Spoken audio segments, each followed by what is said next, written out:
Hey, Looks gorgeous. like I did catch something after all. Oh, hello. Hey, how you doing? What? I'm good. Cool. Here, let me just get that off of you real quick. Rolls up that net, tucks it literally into the quiver on the small of her back, just like impossibly fits into it. And she just sort of turns around. She's like, "So, you from around here?" You could say that. Are you? No, no, I'm from a few fathoms down, I have to say. You got a permit to be fishing here? Probably not. I don't know. Hey guys, have we got a permit? No. What's the permit? If you're the ones summoned into the village, what have you heard? Absolutely nothing. I heard it's raining. Herd of cows. Some of them have chocolate milk. Chocolate added into the milk. No, the cow. The brown cow Yeah. is where you get the chocolate milk from. The kinky cows are where you get whipped cream from.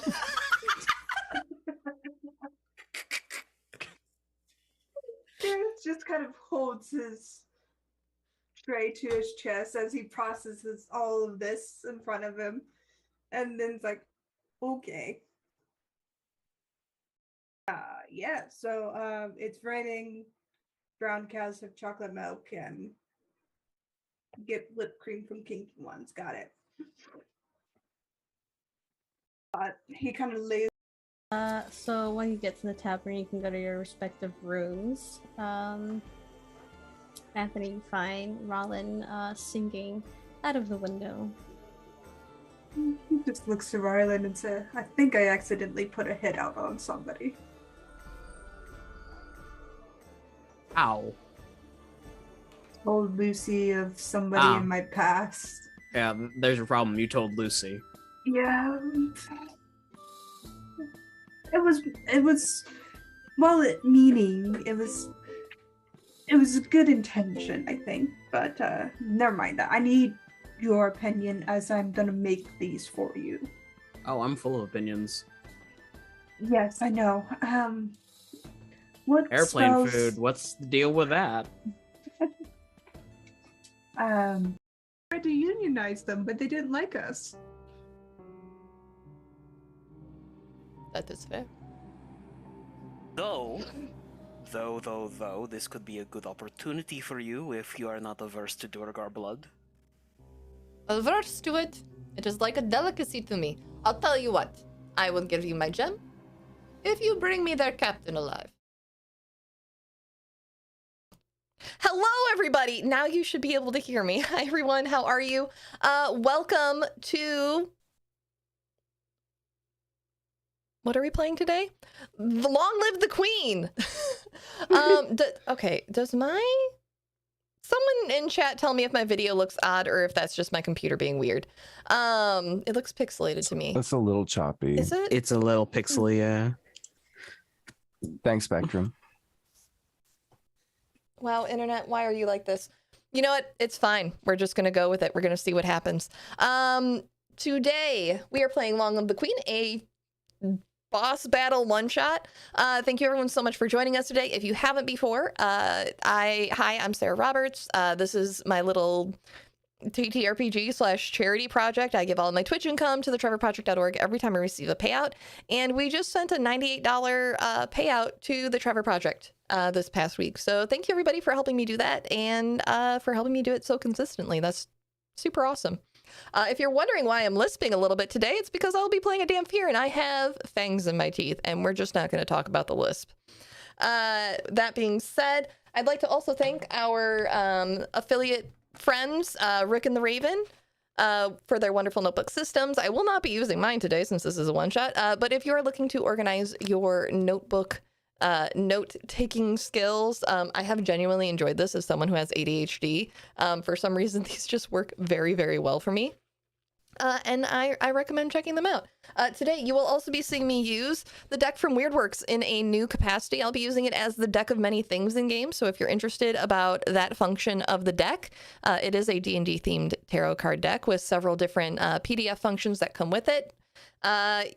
That is also one of our affiliate friends, and you can get all of the codes to get discounts out of any of those products down below in the About Me section on Twitch. And I will add links on YouTube because I'm just now remembering that I forgot to maybe do that. But we'll make sure that we get them up there soon. That being said, I'm going to go ahead and hand it on over to Jen. Jen, take us through our intros. Well, hello, I am Jen, and I will be your dungeon master, game master, storyteller for today. I will be taking you through an end of session, end of gameplay sort of game today, where we will be taking on the Tyrant Queen herself. Now, know enough about me. I'll be playing the NPCs, the world, Tiamat, and everything in between. Let's bring it over to our players. Oh, I should say I go by she, her. And let's see, we'll top it off with Yorin. Tell me a little bit about yourself. Hello, everybody. My name is the Indoor Adventurer. It is 7 a.m. Pacific Standard Time, and I am ready to fight God. Quite literally, in fact. Yorin is a Dampier Paladin, Oath of the Crown, who fights for the people. Simon, my friend, you're muted on the CC. How? Thank you. I've done it. Hello, everybody. My name is the Indoor Adventurer. It is 7 a.m. Pacific Standard Time, and I am ready to fight God. I'll just repeat the whole thing. Today, I will be playing as Yorin Zabresk, a Dampier Paladin, Oath of the Crown Barbarian, who I am going, because I've been playing Breath of the Wild, I am just going to say that Yorin has been asleep for 100 years, and now the calamity has happened, and he needs to come back and stop Calamity Tiamat from destroying all of Ashenfell. That's Yorin's current position. I'm not sure why Yorin is friends with the people that he is, but you know what? Desperate times, my friends. Yorin also has a particularly funky scroll that I am excited to use for tonight's game. So that's me. Oh, we both go by he, him. Let's go up next. Lucius, tell me a little bit about yourself. Oh, hi, everybody. I'm Wings, also known as DanaeKeener. You can find me at DanaeKeener.com. I go by she, her pronouns. Today, I'm going to be playing as Lucius, who is an Aasimar Divine Soul Sorcerer. Why is he here? That's a good question. Because he would prefer if the world didn't end. That would not be conducive to his plans. So he's here for support, moral and otherwise. Yeah, he's a very handsome person. Too much so. He's too handsome. It's also early here for me, but not as early as the PST. It's dark outside. But what else should I say? Is there anything else that I should elaborate on? I don't know. What's your favorite color? It depends. It depends on so many things. I like pink and blue and purple, and sometimes black. If I'm playing mini golf, I always get the black one.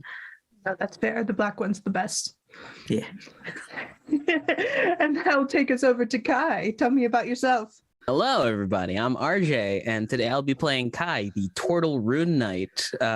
Kai hails from the Calamity Bay, spent most of his life with his tribe, exploring the sea floor and fighting off abominations and aberrants. He also has the moniker the Iron Fortress. Very good. Any pronouns we should be aware of? He, they. Thank you very much. And last but not least, Poppy, tell me a bit about yourself. Oh, Poppy's never the least, honey. Hi, everybody. I'll be playing Poppy today. She uses she, they pronouns, but you can just call her whatever you want so long as she gets to snack on you later. Poppy is a Damphir rogue, and she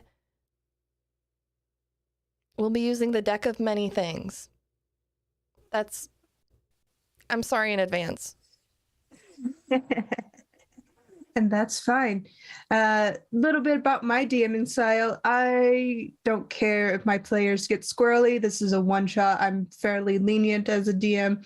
We're going to get squirrely because it's a Tiamat fight. They will have items that they don't necessarily have to attune to, nor do they necessarily need to meet the class requirements for this particular game. And we're going to start in the world I built up about 5 years ago, and then get just stuck into it as we have gathered all of our wonderful players for this scene. It has been 10 years since the Paladin Mary Palladino had crushed the country of Griffin Hollow, performing the great miracle that allowed Tiamat into the material plane. From the rise of ruin, the tyrant queen has conquered the land of Lorness, the land that has been set aside for Mary's conquest. As Tiamat rose to power and strength, the surrounding countries sharply guarded their borders. The country of Maliford, the Druid kingdoms, had built a tight-knit grove around their borders just to protect themselves against incursions of dragons. The great elven kingdom of Winterdale had moved their entire library of Ioun off to the Westerlands to preserve history that had gone back 1,000 years. So, to save it from raiders, incursions, and other horrible things that had come out of Lorness. Old Holt, the land of the lizard folk, had isolated themselves further, not wishing to draw themselves into a conflict against a great dragon queen. Dragonwall had set up arms, but had taken no armies against this, as they had no forces. They had nothing to take on Lorness in this great uprising. They were left utterly alone in their stand. Griffin Hollow is no more. The great thieves guild that was once there, gone. New Wine has isolated themselves further, pulling themselves underground.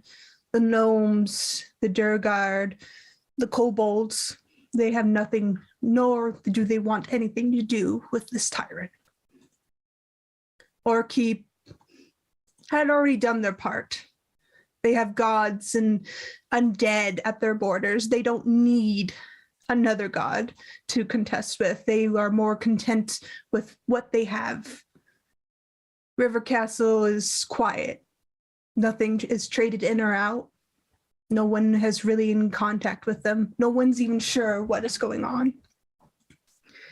And Rose Wyvern is compromised, largely due to the Wyvern Riders being Wyvern Riders. They are first and foremost connected to a great dragon, and to go against Tiamat would bring the fear of their own armies being turned against them.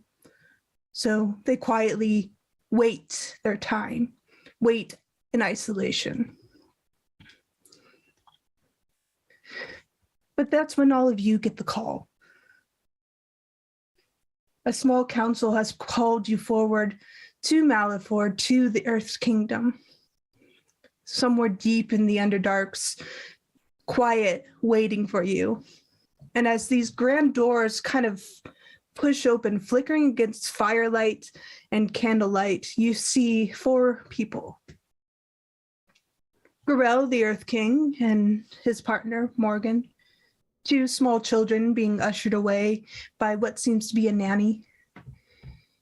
You also see a aging redhead, gray hairs, shorter hair, well-groomed, wrinkles around his eyes, probably well into his 60s now.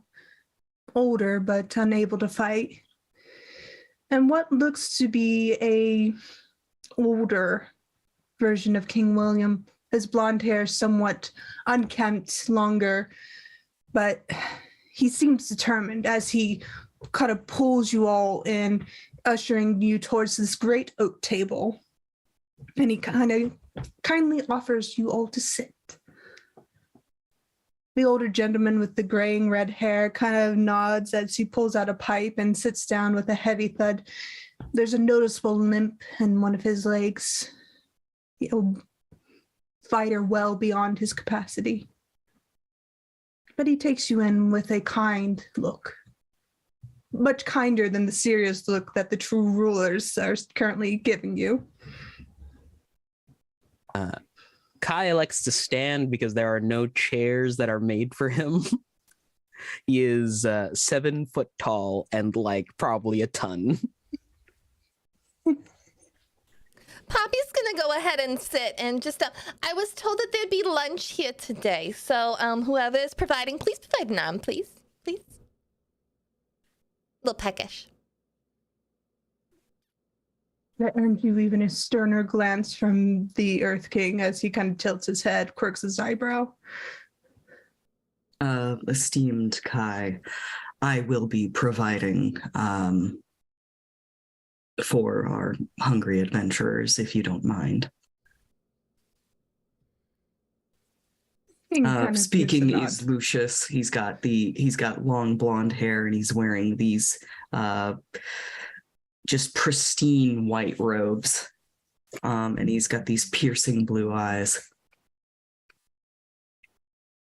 And he's the epitome of grace.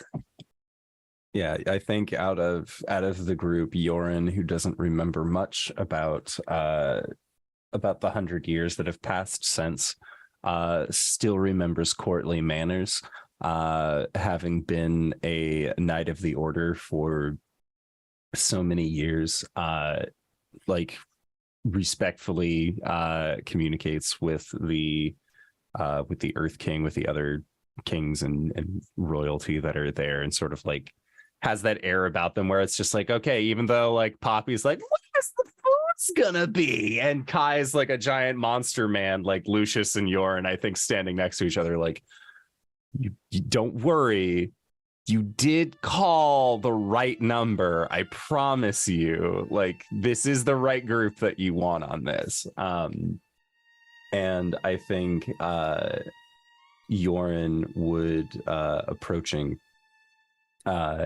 I think he probably would have led with like, oh, can you like, I know what to do, but I don't know the history. Like, fill me in. And I think that's where probably like a lot of the previous exposition fell in. Yorin's like, I see. And then Yorin will ask if they have a workhorse, like a work saw for Kai to use as a stool. Might not have a chair, but something to sit on.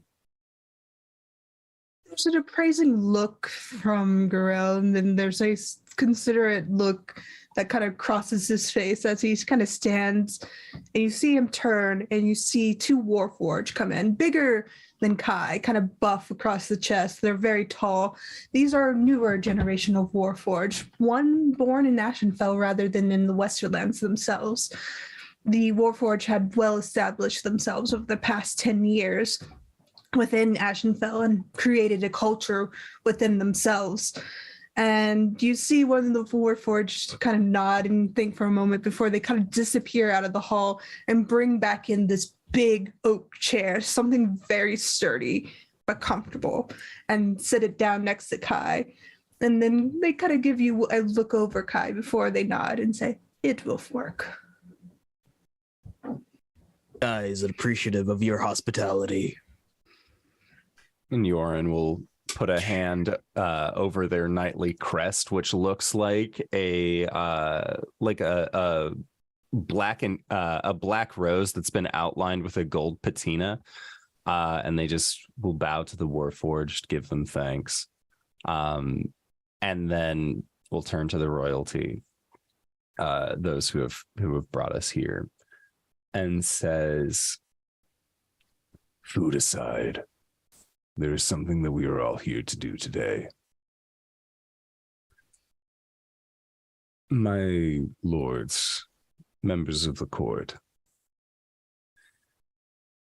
I know that this is going to be a perilous fight, and we would not have come here or accepted the summons if, and I am being quite honest, we did not think that we would receive some sort of assistance out of the matter.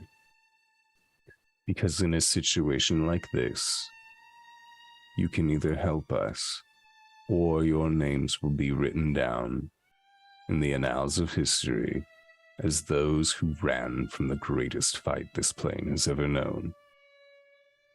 What say you? And depending on how much blood you throw in vial-wise, we'll tell them that you're really generous, too. Mm-hmm. Yes, there will be blood, Poppy. I know.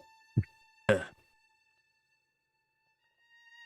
kind of hesitates before the elder gentleman with the graying red hair kind of leans forward.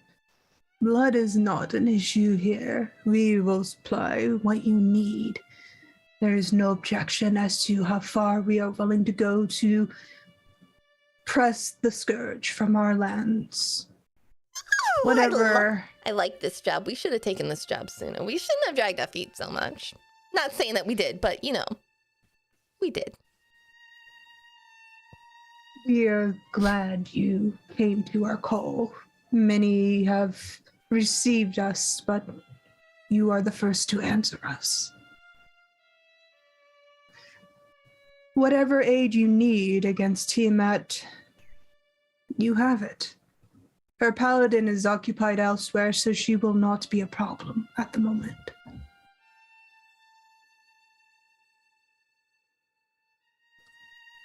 Shame that, really. Do you care to elaborate on that? Mary is distracted with conflict within her own city. There's been a encouragement of rebellion. And he pulls out what looks to be an older flyer and pushes it down. And you see it's a pamphlet written in neat lettering. And at the bottom you see the Robin of Lorness neatly scrawled at the bottom on how to anarchy, more or less. Pity that. She should have kept a tighter leash, it seems.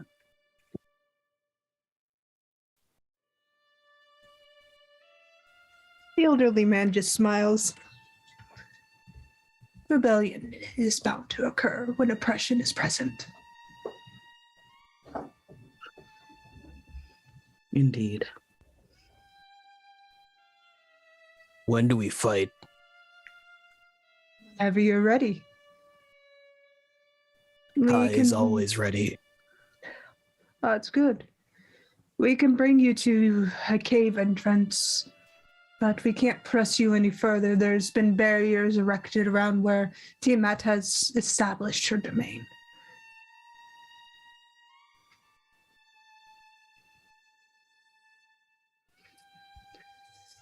And Yorin will happily thank them for this. And yeah,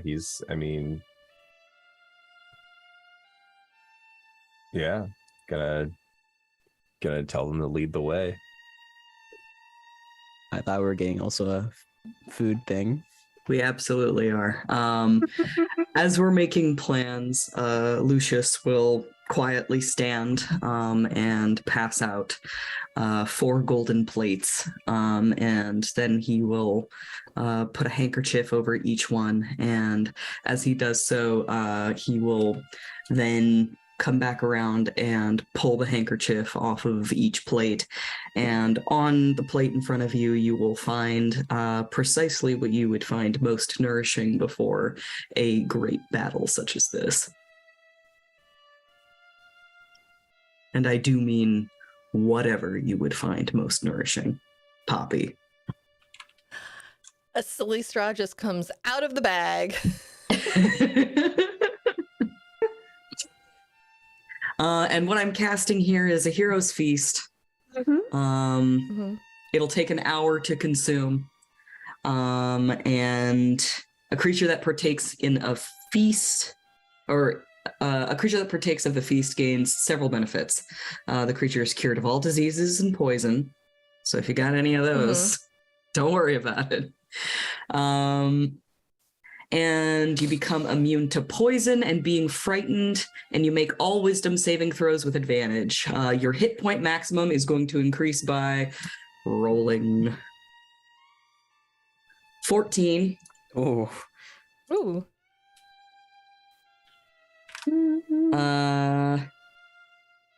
And you gain the same number of hit points. Could we make it 17? Because I could have the funny number. It's not You my get roll, 14. man. Okay, that's fair. You're going against Tiamat. You're gonna let the dice roll where they lie. But yeah, you have a hero's feast. The Earth Kingdom rulers will watch, and they won't so much partake, but the elderly man kind of enjoys what looks to be a nice Sunday roast. He doesn't seem to really care if he was allowed to participate or not. He's just enjoying himself. Yeah, up to 12 people can participate. So actually, I would be willing to provide food for everyone present. On Kai's plate, it doesn't look like much. It is a bunch of these white triangles with green stripes at the bottom. He has just a pile of rice balls. Aww. That he's just gonna gingerly take in 4 claws and well, what you just described was like word for word a jelly-filled donut. I don't understand what you're saying. As you're having this meal, a purple worm the size of an Irish wolfhound kind of bounds in and kind of looks at you, Kai, for food, begging. Takes 3, dangle, drop. Kind of hoovers it off the ground before binding away. Yori. There's just like a supermarket style tower of like blood juice boxes in front of Poppy. And she's just going one after another, poking her silly straw into them. Now, do Dampiers gain any benefits from drinking blood? We do if we're missing HP. If we bite someone, we have the opportunity to regain health points. But that wouldn't apply to this. Okay. I wasn't sure if there was like a status effect that came with it or not. Okay. I wish. That'd be nice. Yorin's meal is just like a cheesy biscuit and a small soup. It's very much just like, this is what he's missed. This is what he's wanted to eat for so long. It's just a very simple food. I have a visitor. Hello. Baby. Magic. Swing. Hello, baby Oh, is your bean. baby. But you can finish your meal. Some of what seems to be either palace pets or companions bother you now and then. You do see the purple worm kind of bother Gorel Kai, who just begrudgingly pets it now and then. It's more of, I like you, but please don't bother me, but I want you to bother me. That just implies Victor is a trash dad because he left all his children at the fucking Kai's. Like, you need a pet sitter when you go on vacation, okay?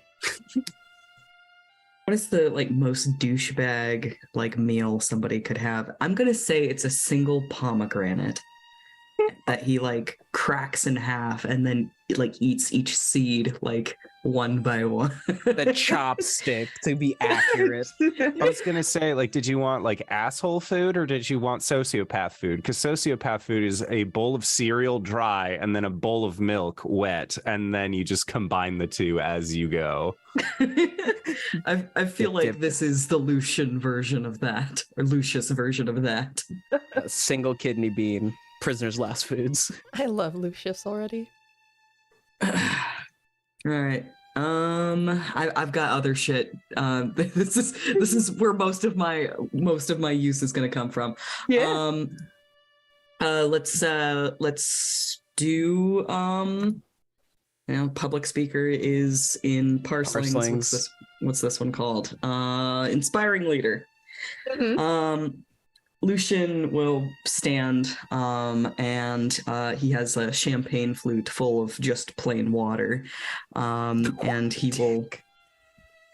will tap it gently with his fingernails to get everyone's attention, and he will say, I'm sure we're all eager to protect our homes and families from the indescribable evil of the Queen of Dragons, but please allow me to provide you with some comfort in the hours leading to our great battle. The gods have blessed us with this feast, and I hope it provides you the nourishment and encouragement necessary to prevail. I raise a glass in the name of courage, honor, and duty. And he'll knock it back. And everyone will receive 23 temporary hit points. Jesus. I can't do it with a shoe. There's just that sound of like straw and plastic coming from Poppy. Oh yeah, honey, that was a great speech. Whatever you just said. Are we leaving now? Kai doesn't want to sugarcoat it, but Kai isn't here to protect anything. Kai wishes to fight. Okay, honey, you can do that. That's what we're here to do. Get a look from King William, and he just kind of nods. All right, yeah, right on. That turtle knows what he's about. The least phased person in this group is just like, yeah, okay. It's why I keep him around. That's how I stay so well fed. Kai goes in, fights the things, and then I go in and have a little snacky poo. There's like the groan of wood as Kai stands, pushes the chair back into its place. I'm casting Death Ward on myself. And twin it. I can twin it. Oh, should I twin it? I'm gonna twin it and also cast it on Yorin.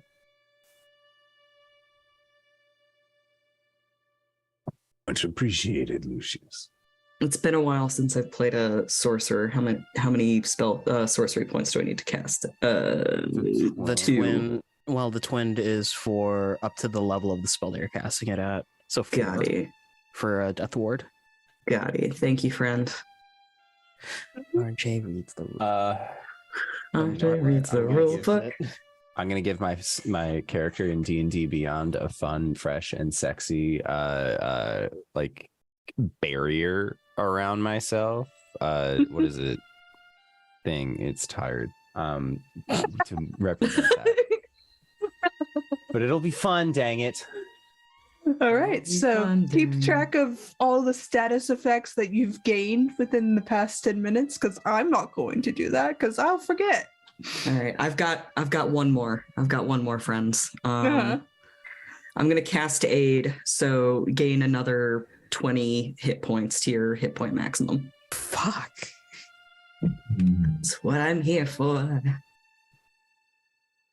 I am at the cusp of 300 HP. Nice. Wait, hold on. Let me see what I could do at this one as well. Yo, put all of her dice back up where they were. Hi, Beetle. Yes, you're very cute.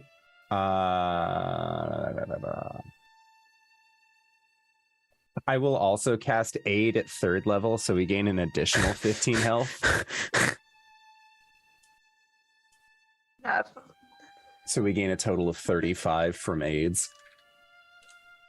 Oh my god. Are you at 300? Let's see. Oh, how much? I'm at 301. How much did we get from the Heroes Feast? 14. 14. Oh, that right, puts me right at 200. Hell yeah. Definitely not holding back anymore. Incredible. Coolio, Flameo Hotman, and like don't forget your temporary hit points either. Oh yeah, they're there. Coolio. All right, I think that's all I got for you. All right. Any more now. status effects? Any Nope. more fun things? I'm not a spellcaster in this one. I'm just All enjoying the right. benefits of my party. This is fine. I'm not worried anymore. Oh, okay, good.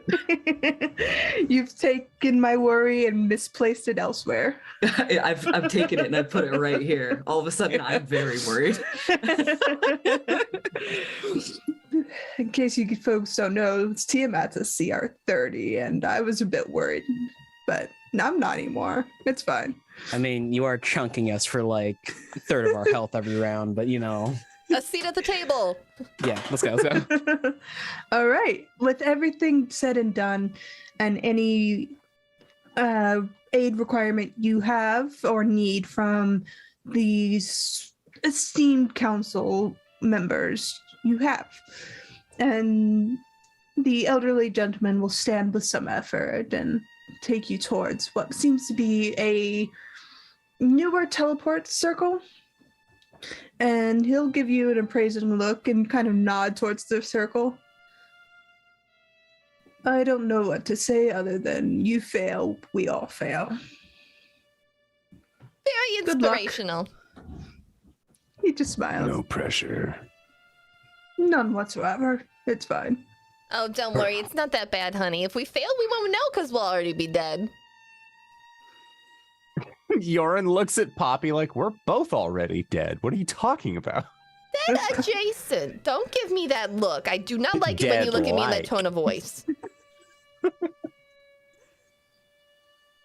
Remember, the same pressure that cracks the egg makes the diamond crack, knuckles. Yorin has not heard that before and appreciates the metaphor. That is the highest vote of confidence he has received on this. I'm gonna die first. Did tell my players you have access to spell icons, so if you want to use a spell and have an icon just for visual reference, they're there for you. Cool. I don't know where I put them, but they should be under the characters somewhere. It's for you. Anyways, so if you step through the teleport, you can kick this thing off. Fight, God, fight. Yes. We do that. I'm gonna punch him. Stick yourselves down here.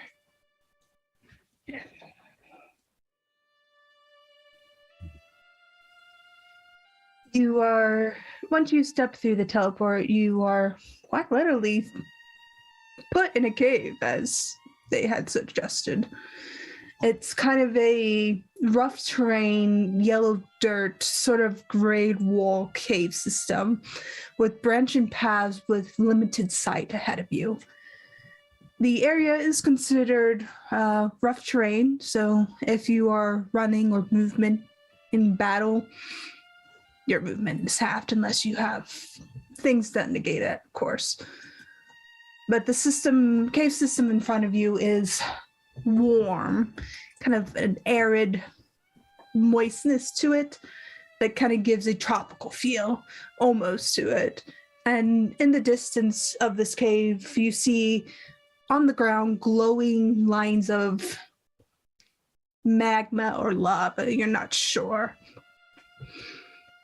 But every now and then you feel a faint tremor, and dust and rock is shaken from the ceiling.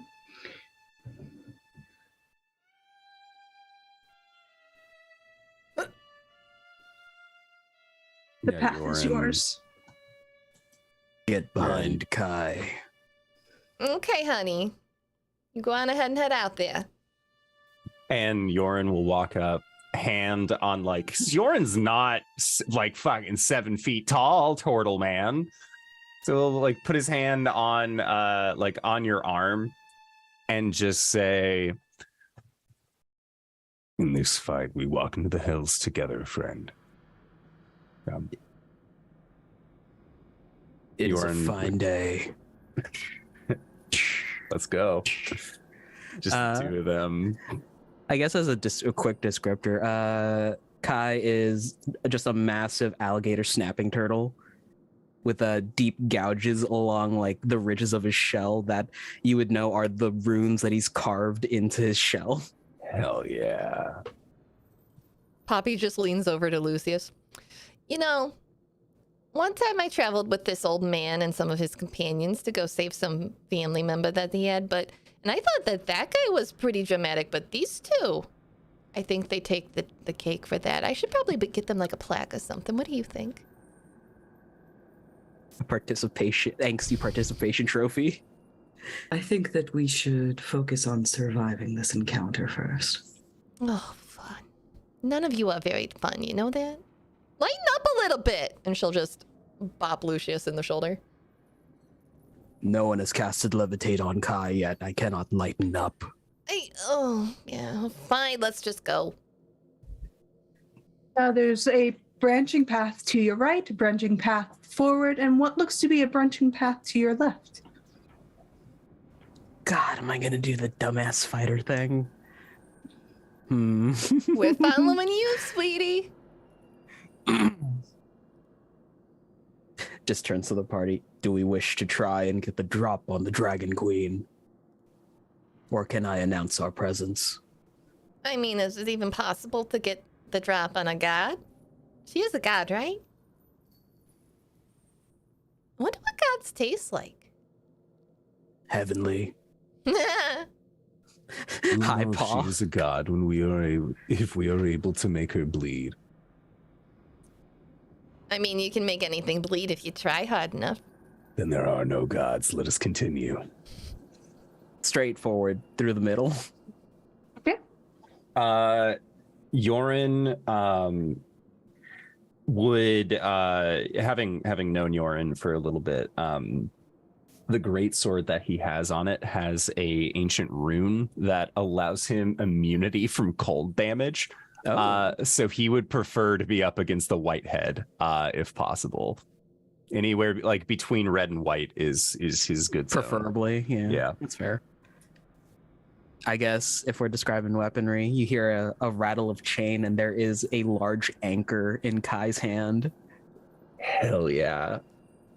Oh, I'm just gonna go check off over this way. I think I see something that might look suspicious. I'll be right back. Poppy's gonna go head off this way because she spotted something that looks like loot. Lucius is gonna stand at the end of the hallway and wait for the inevitable. Kai will stand next to you. From where you're standing, Kai, you do see another chest off to the left. Excuse Kai. He must go down this hallway to investigate.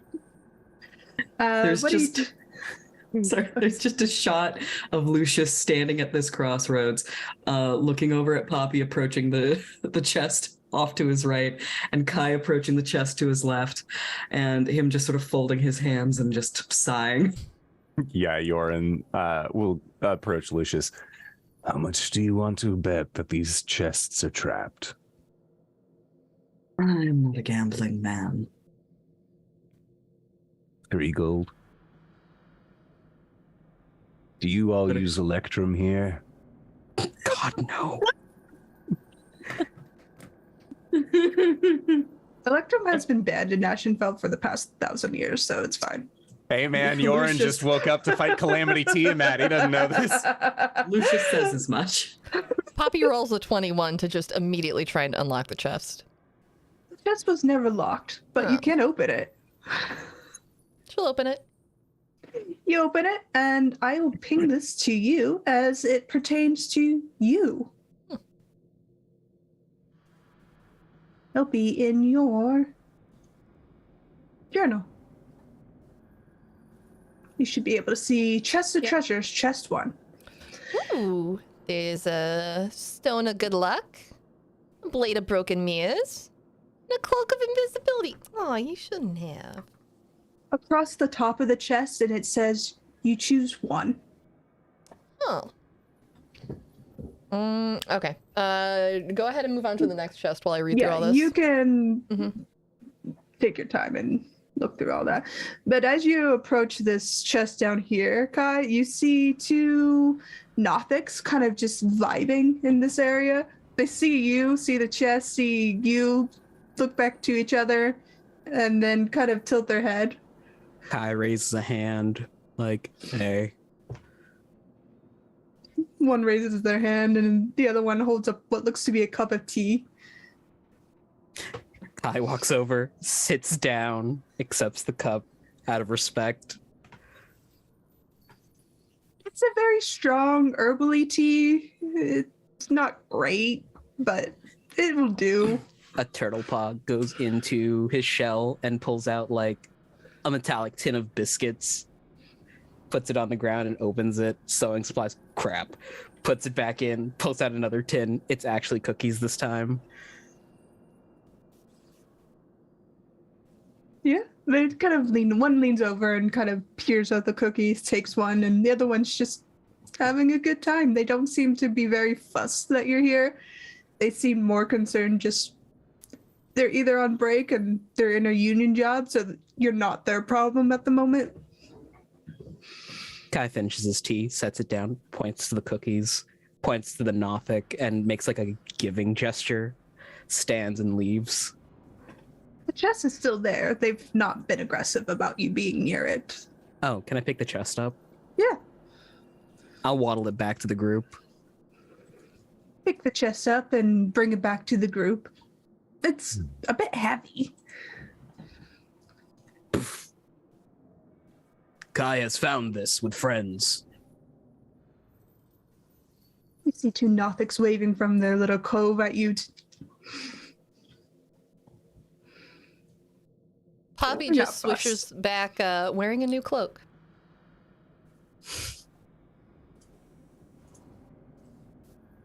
You want to open this chest? Sure. Also, my roll 20 froze. Okay, that's fine. Give it a moment. Might need to refresh. But you open this chest, and instead of treasure, you get a bit of a surprise. There's a box of Motrons that scatter out when you open this chest. One pauses and is a bit different than the other and peers at you with a curiosity, examining you and your party with great interest.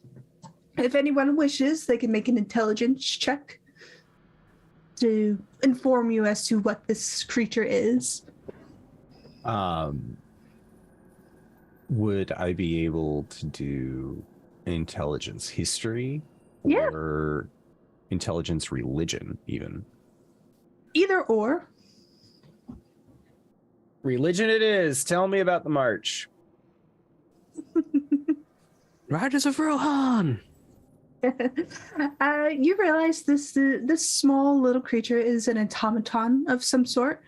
It's small, round, has 4 legs, 4 optical eyes, 2 bigger than the rest.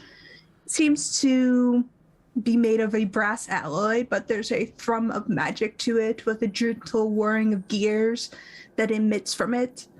There are kind of faint runes around it. If anybody wishes, can do an Arcana check on it. I've got advantage on these. I don't. You roll it. 13. 13. You know it's some sort of spell, but you're not able to determine which kind of spell. Hmm.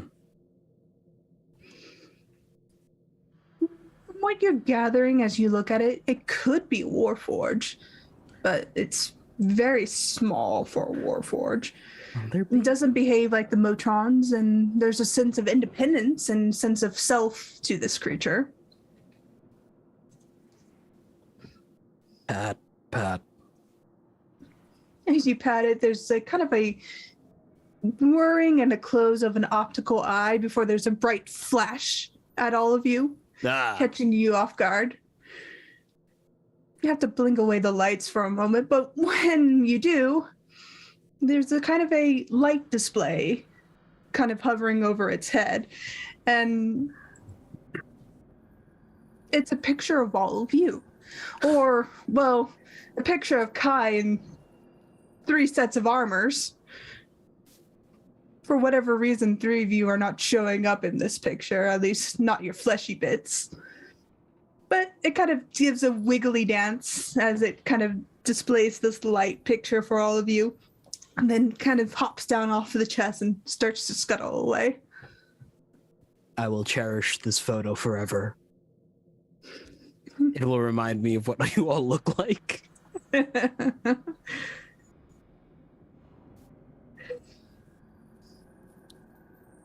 Proceed down the center path then, if we're all good, right? Well, do we want to? Yeah, there's. Yes. For items that require attunement, do we need to stop and rest to attune to them, or are you considering them just instantly working? Instantly working. Okay. I'm not fussed with the attunements right now. Okay. Yeah. Poppy took the Cloak of Invisibility. Nice. You see a lava path in front of you, kind of merging from the ground. It's not bubbling up on the surface. It's kind of below, but the heat is radiating off it. You see another chest. You see more branching paths. So is this like gonna just be like a shopping experience? I thought we were supposed to be fighting someone down here. We just left all this stuff. Not ask the gods why they provide favor. I mean, I'd have to believe in them to ask them something first. And Yorin, like silent, like no gods, no masters. Yeah. High five from Poppy.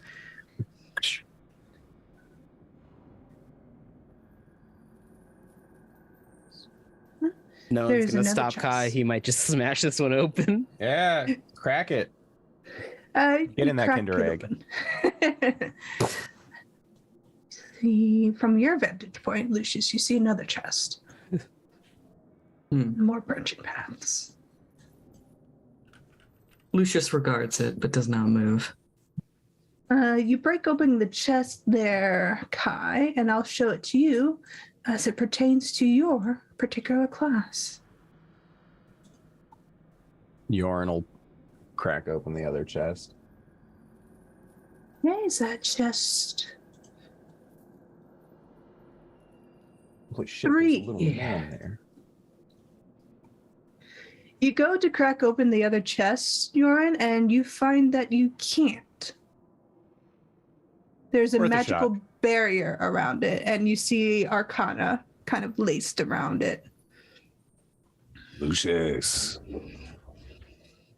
Lucius, this one's yours. It's got the squiggle things I can't read. Lucius will step forward and sort of examine it, and then turn to Kai. Kai, do you have anything to say about this?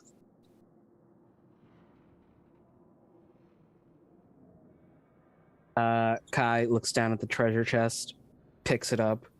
Kai will open it eventually. Turns to the rock wall and begins to pound the chest against the wall. Your chest opens rather easily, Kai, as it was made for you. Feel like this chest was made for me. You can look through those items. I put it into your journal. You should be able to access that. You should be able to see it. And you can pick one of those items. Chest 5? Not chest 5. Chest 2. Okay. Chest 5 is for everybody. It's almost like someone came through here and specifically dropped things that would be beneficial to our specific situations. It's kind of weird. To be fair, the kings hired us and also knew exactly where to teleport us. Why wouldn't they may just give have- us this stuff there if this was from all them? That would mean that we had the ability to back out after receiving their boons. I'm Could so glad very we got well us. be that we have a benefactor who wishes to remain anonymous. I'm so glad we got you two around to share the brain cell. Kai approaches the rest of the party. There is a strip of black cloth that has been tucked into his belt, almost like a tabard. He took the cloak of displacement, but he can't wear it because he's too big. Chest 3 is available to you, Lucius. Should you want any of those items, you can pick one. Sure thing. Can I see this token that's up ahead here? Oh yeah, you could definitely see it. They're not hiding. They're there. Okay. I'm just gonna trot on out and see if they attack me. I don't think I want to eat them. They don't look cute. As you approach them, the thing about undead recognizing other undead, they don't generally go after each other. There's kind of an undead solidarity between like-minded individuals in a weird, strange way. Well, yeah, that's because we don't like each other. We don't taste good to one another. We like our food warm. They haven't noticed you yet, Kai, but they're more preoccupied with the sudden Demphier that's in front of them, and they'll leave you alone, Poppy. Maybe not so much your other companion. Y'all, there's some undead up here. They don't mind me, and they probably won't mind Yorin, but, they might be offended by the presence of Kai and Lucius, or, just try to eat you. One or the other. Yorin will approach. He'll look at the undead. Are they wearing like old military garb? Oh yeah, this garb probably dates back about 50, 100 years. It's an older military form, more bronze in nature rather than the steel and metals today.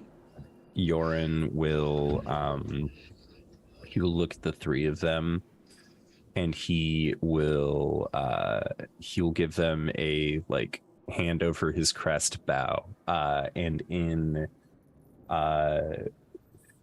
Elvish, or if they look like they're basically figure out oldest language that he knows, he says, "Thank you for your service.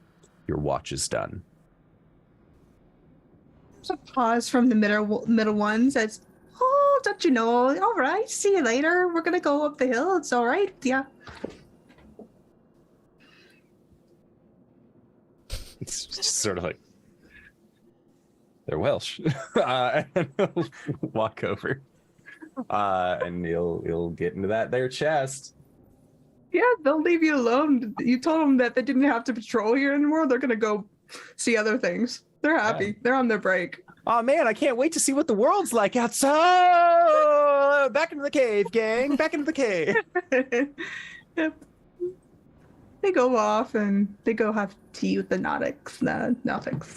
As you open your chest, I will ping that to you, Yorin, as that should come into your... It was made for me. Yeah, into your thing. You can choose one of those. Okay. And we're ignoring attunement. Just don't worry about it. Okay. For these particular items, we're ignoring attunements. I am not seeing a pop-up. It's in chest treasure 4. That should be under the journals. Journals. Okay, got it. Yes.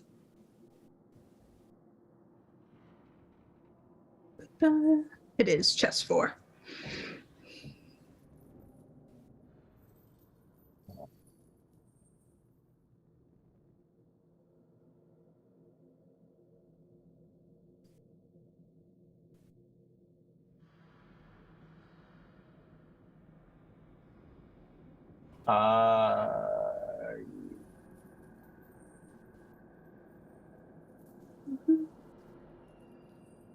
Yeah, he dons this holy emblem. He will affix it to his dragon scale plate armor that he's wearing. All right. with these items in hand, the treasures that you didn't pick vanish. And you do see the small little warforge give a wiggle at you, somehow gotten in front of you before it kind of disappears again. Oh, wait, hold up. I did not see that there were Titanstone knuckles. Hell yeah.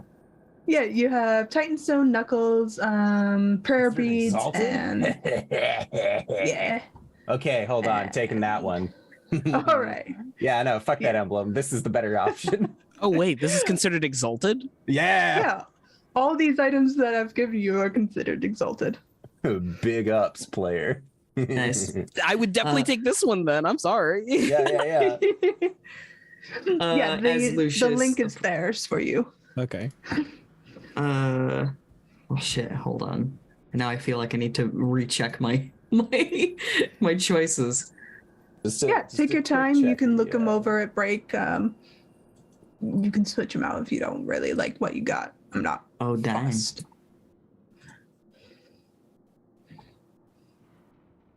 No, that's not the right number anymore.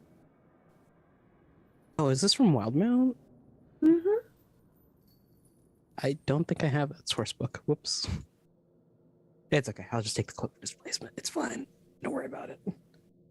Oh, there's the link if you want to just look at the stats that are provided. Mm-hmm. While her party But is perusing their chests, Poppy is going to stealth forward. All right. Probably for You the stealth best. forward. Pushing through this cave system, the dry air kind of hits you as you leave. And I'll push you into that map. Okay. And you see a incline kind of pushing up towards this kind of barren land. Sharp cliffs kind of rise up on either side of you. Various dead trees and boulders kind of litter the area. Here. Okay, And where am I? Down there? On the east, yeah. I've given you feet just so you know if you want to climb things, that's how much you have to clear. And the white indicators on the boulders are how tall they are.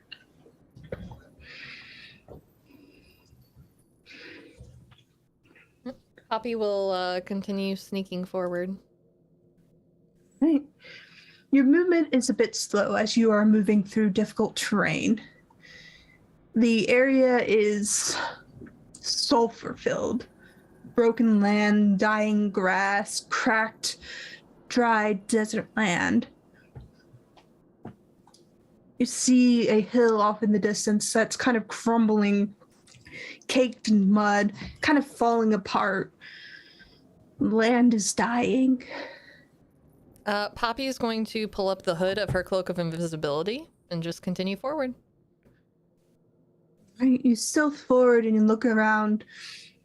There are many vantage points here, many odd hills to climb. But the land is in itself is quiet. There are no birds. There are no animals. There's nothing but you and your party. She'll come back and come up right behind Yorin. Hey, honey, so there's no one here. Is this what we're fighting? She's still invisible. Yeah, he like he'll he's immune to being frightened. So I feel like this voice is just like, man, like that makes sense. I watched you turn invisible. You will say, unless the Queen of Dragons has changed her shape to be that of something small, we should see her by now. Also, be forewarned. Being invisible most likely will not help you against the Queen. She has the ability to see through all things, lies included. Why would I lie to her? I'm gonna stab her. I'm gonna be pretty honest about that.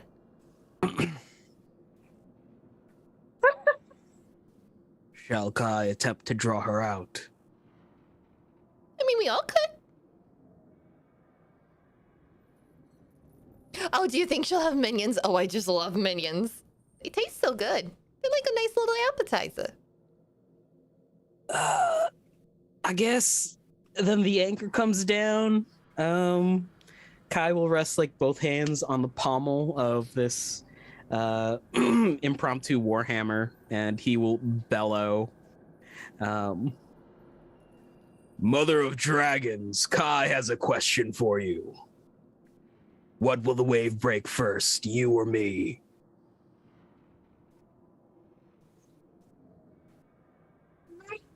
A performance check with advantage. Guess who has the gladiator background? Tiamat, are you not entertained? 17.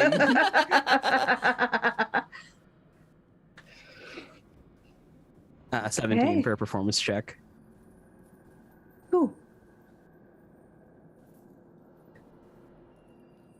There's a stillness before the storm. And you hear it before you see it. The great thundering of wings. The scream of dragons. The breaking of twig and sticks as a thunderous gale sweeps across this landscape, pressing the grass down. And you see a shadow dart overhead, monstrous in form.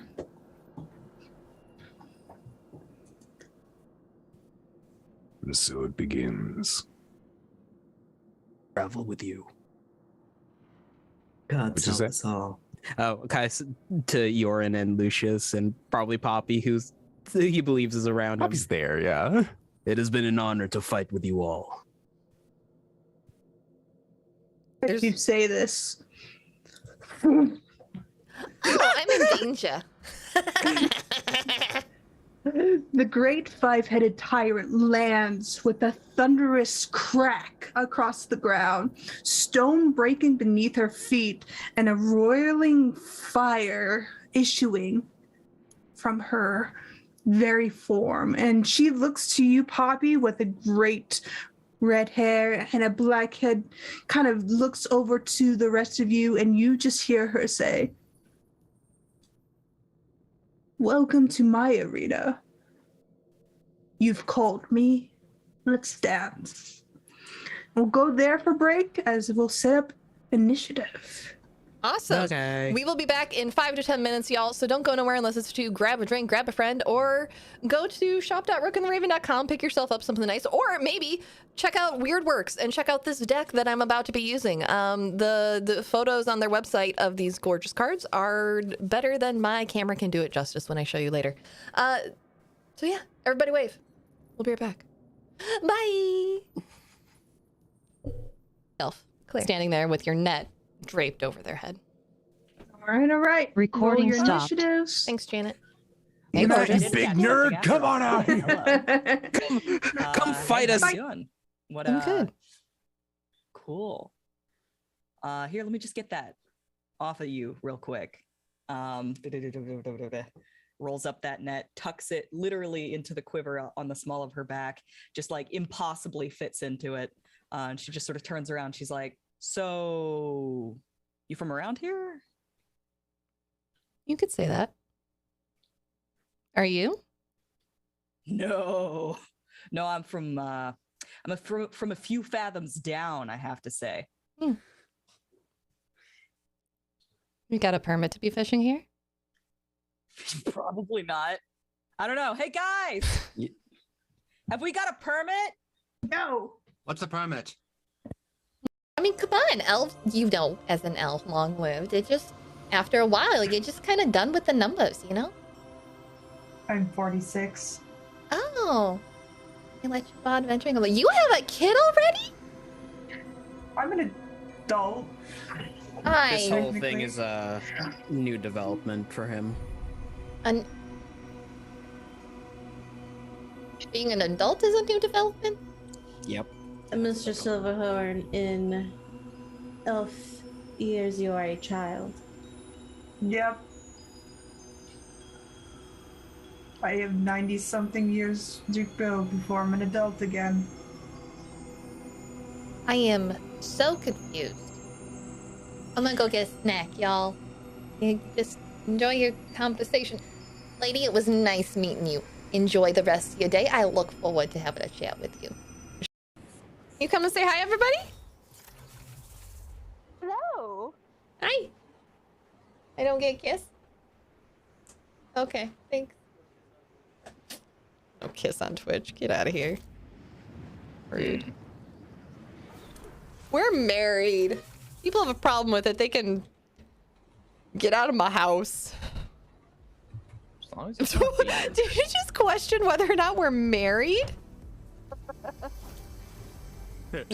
Thank you. Gosh, I hope so. It's us in two.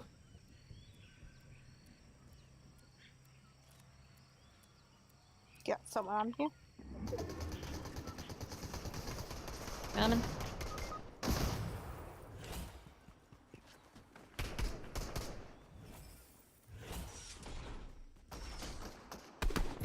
Got him. Nice.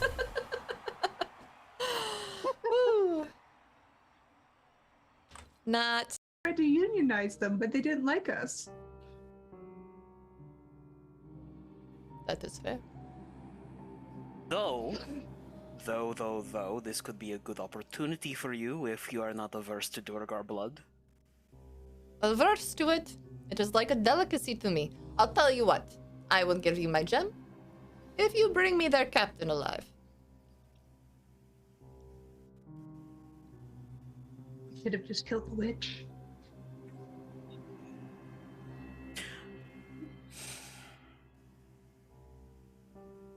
Okay, we're gonna go deal with the witch. Well, maybe we should discuss it. Yeah. Discuss all our options. It's too late to leave this dungeon. You know, I could have been a musician. What? To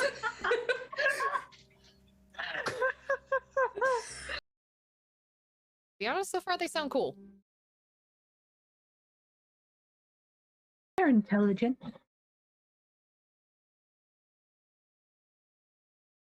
Right? Here we go. Chryscon asks, do you have any lucky charms or rituals before a game? I like to put all my dice in my mouth and then swish them around and then spit them out into a dice tray. Oh! If any of them roll 20, then they get to play in the game. Why? I don't know. I thought of the most chaotic thing. I don't actually do that. Oh, can you set that over there? We have another one. I don't know if we'll get to both tonight, but we also have this one. Other than pens and a few, like, paper clips, that's about it. Any of the keys look like they open doors inside the house, or do they look like personal keys? Personal keys.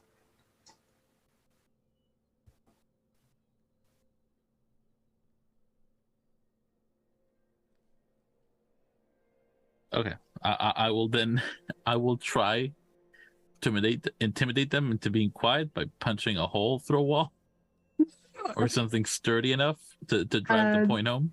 The walls around you are made of concrete, so if you punch a wall, it's going to be noticed.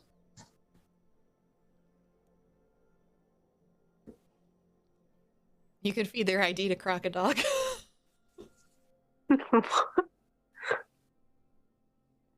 I'll feed something useless to Crocodile and then just kind of jingle the keys and go, we were never here.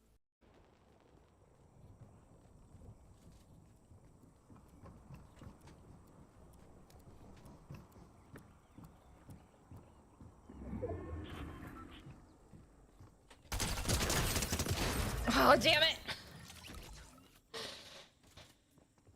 So close. That was a good one. Woo! Oh, I got one more in me after that, I think. Lovely people. And who are these lovely people, you may ask? Well, why don't we start off with RJ? Tell us who you are and who you're playing today. Hey everybody, I'm RJ and I bit the inside of my mouth dabbing. Today I'll be playing Rollin Granbrook, a sorcerer. So when you get to the tavern, you can go to your respective rooms. Anthony, you find Rollin singing out of the window. He just looks to Rylan and says, I think I accidentally put a hit out on somebody. Ow. Told Lucy of somebody in my past. Yeah, there's your problem. You told Lucy. Yeah. It was well-meaning. It was a good intention, I think. But never mind that. I need your opinion as I'm gonna make these for you. Oh, I'm full of opinions. Yes, I know. What Airplane spells... food. What's the deal with that? Time when you were influenced to act against what you would have normally done, but you know, we got through it. We'll get through this too. We died. Again. You got better. No, I mean you gotta buy it and lick it and put it in the fridge and then forget about it and then throw it away. Oh, you bring it, you lick it when you get it home? Yeah, I'm not exhibitionist. I'm not licking it in public. Father and your doctor. It's just a hug. Look, see, I'm fine. She is going to go let go and just stumble. Stubborn as ever. Let me just take that before it drops, takes the tray away, Yeah. and walks back into the room. She takes the sandwich off the tray and just starts eating it. Fanner comes with a wheelchair and he places a kiss on the top of your head.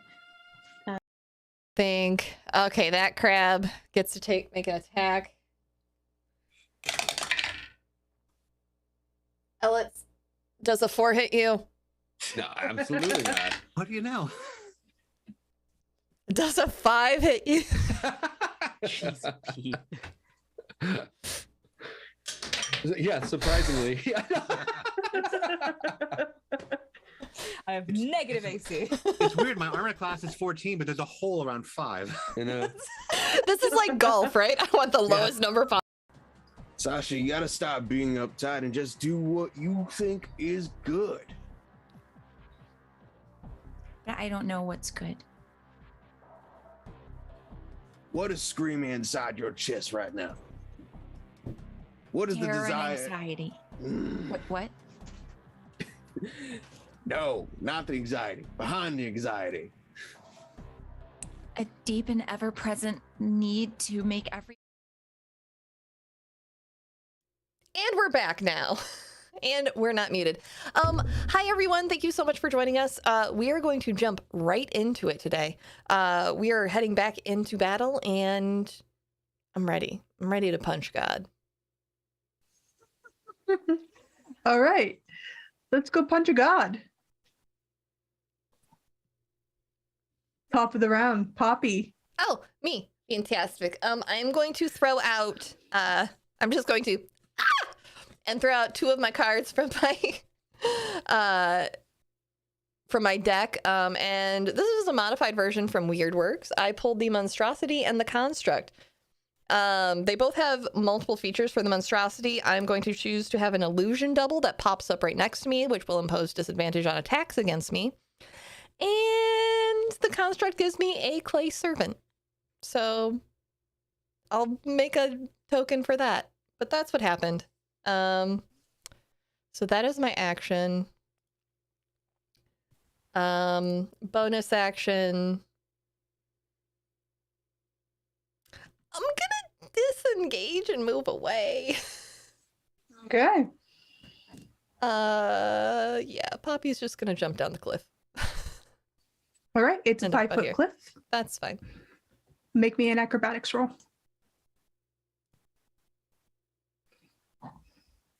20. All right, you're fine. No damage incurred. And that's my turn. All right, Kai, you're up next. I'm All right. From next to Yorin, they notice that the temperature drops significantly. There is the smell of burning ozone as Kai takes a lumbering step forward. I can only move like it's like 15 feet, right? Because this is all difficult terrain. Where you are right now, you are not in difficult terrain. You are considered in flat terrain.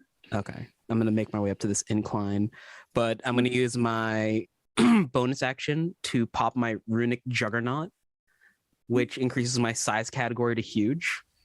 Mm-hmm. So I can't draw my token out that big. Yeah. Mm-hmm. Enlarge you to huge, you said? Yeah. So that's large. That's huge, I believe. Yeah. And then, hey, Cause. Mm-hmm. From out of like the belt pocket or belt pouch that Kai has, pulls out this gourd that is tied off in the middle and takes a swig of it. He's going to become size gargantuan. All right. Because I drink a potion of enlarge. All right. You are now the size of Tiamat. If you need to make any HP adjustments, there's no HP adjustments. It's all size. All right. You are now the size of Tiamat, and she appraises you with all 5 heads with a approving nod. This is a challenge she enjoys. Want to smooch about it and see how you feel afterwards? Come here. But that is my actually. My reach does extend, so I can hit her from here. You could, but was that an action or a bonus action? Action surge. All right, action surge it is. Fighters.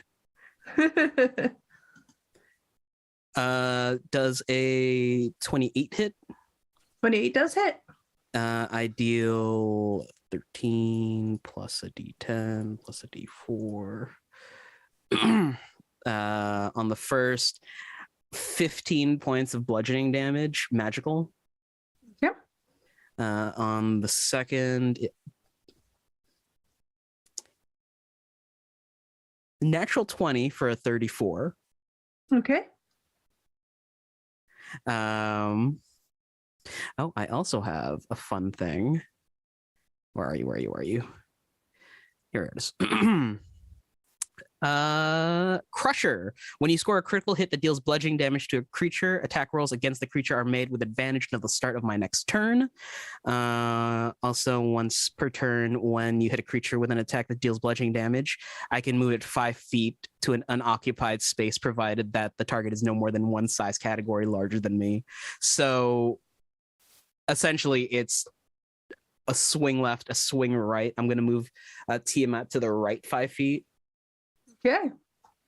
So this is the advantage imposed for by Crusher. everyone. Oh, all right. Right. She'll just shuffle over. Yeah. Critical and then add critical. 19 plus 22 is 31 points of. No, 41 points of bludgeoning damage magical. And then final attack at advantage. 29 to hit for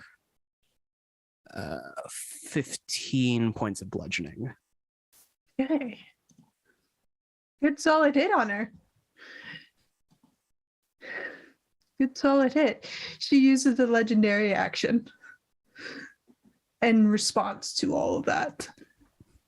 She's the Queen of Dragons. She doesn't take bullshit like that. Lying down. Let's see. Roll me a d5, and you can choose a head from that. Oh.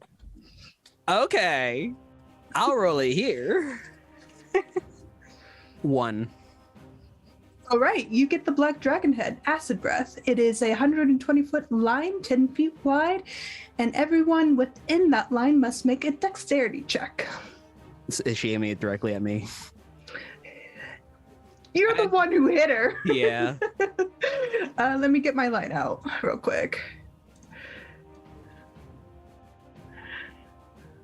Let's see. Oh, that's fancy. Yeah, I love these spells. I love these spell little things. Yeah, so it would get this construct. I believe that's what you said it was, Poppy? Nope, that's an illusion. Illusion, so it would ignore the illusion because illusion can't technically be hit, but it's going to go right at you there.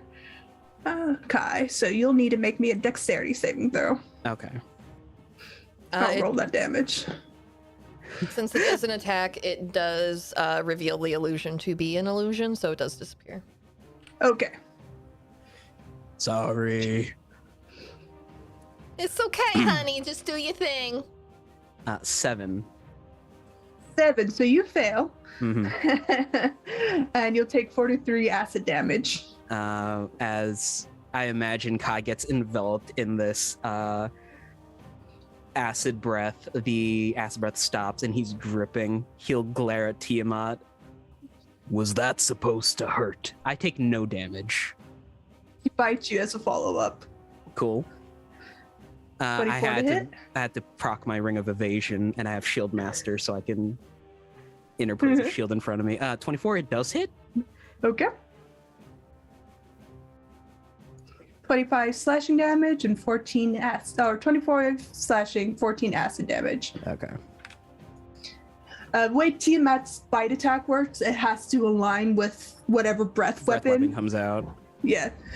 Just so you know, I won't be doing a Was that made at combination of- disadvantage, by the way, Cause? Because I have the cloak of... It was 24, because her advantage. It was 24 or 36. Yeah. Okay, well. Yeah. She rolls very high numbers. Her attacks are a plus 19. Mm-hmm. Yeah, okay.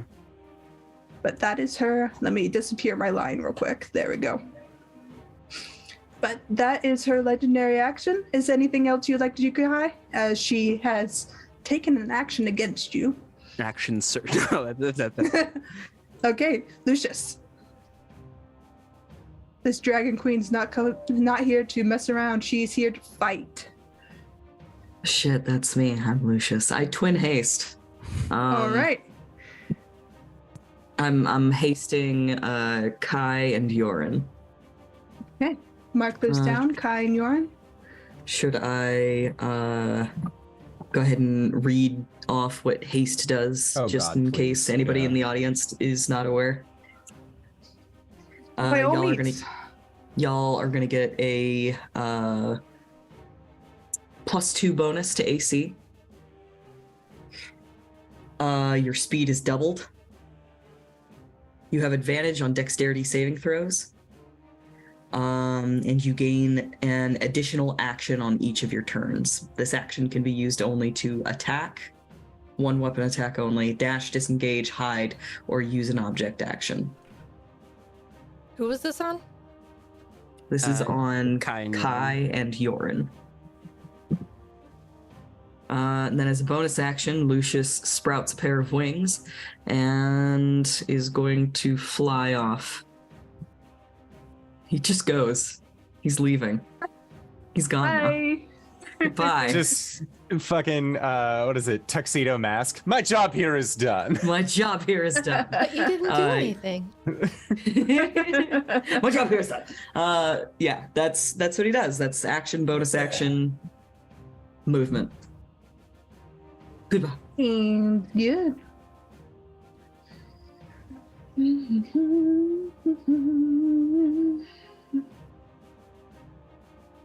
Yeah, no, that sounds good. She will not take another legendary action, but she will regain all of that stuff back as it is her turn. And she will gain back. As you watch her, you realize she's healing. She's curing herself of whatever damage you just did to her. And you see that kind of glittering glow of magic kind of rippling over her scales.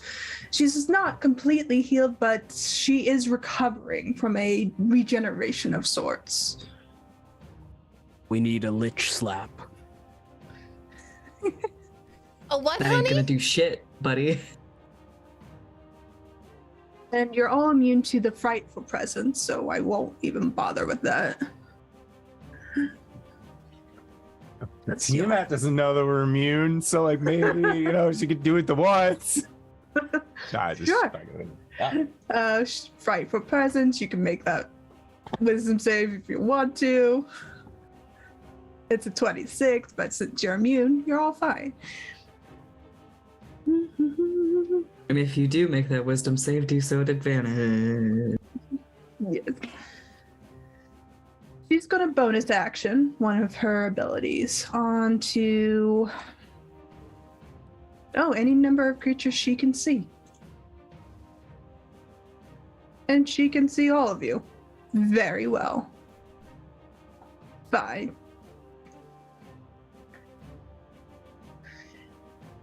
That's not a DC 50, it's like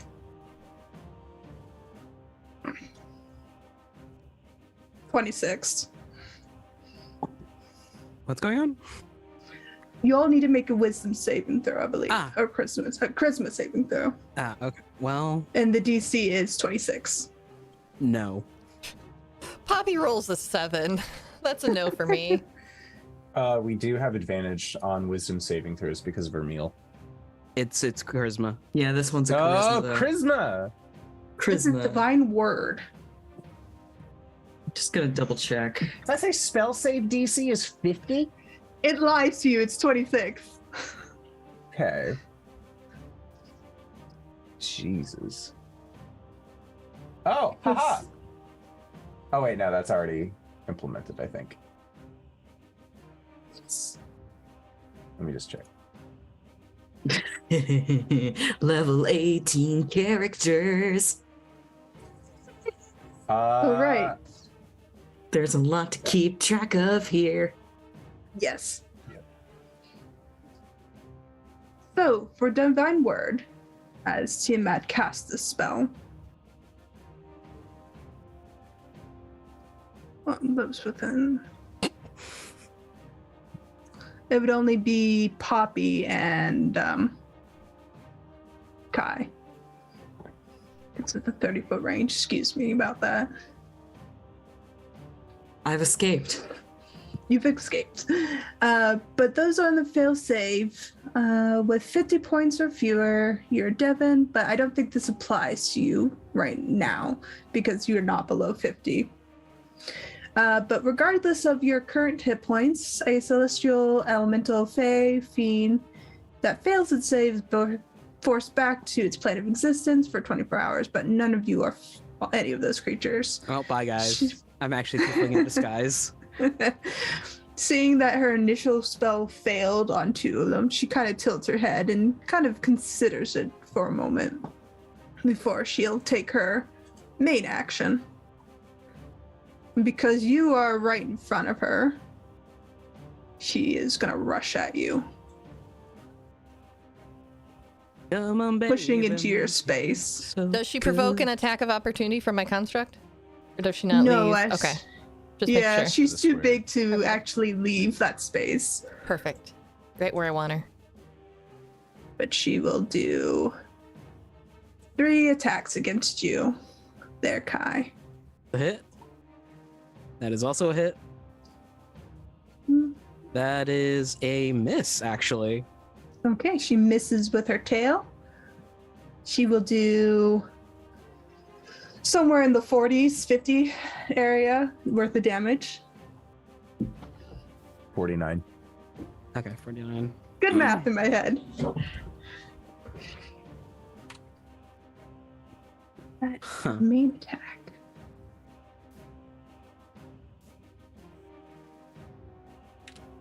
It's all for legendaries back.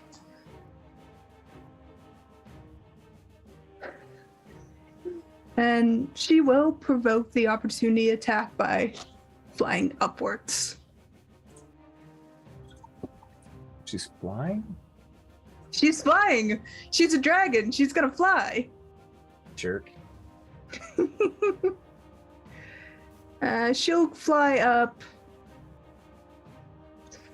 80 feet. Let me put that marker down for you. But Yorin, it's your turn. And you can take an opportunity attack, Kai. And the construct can too. Okay. A 3 is not gonna hit her. Nope.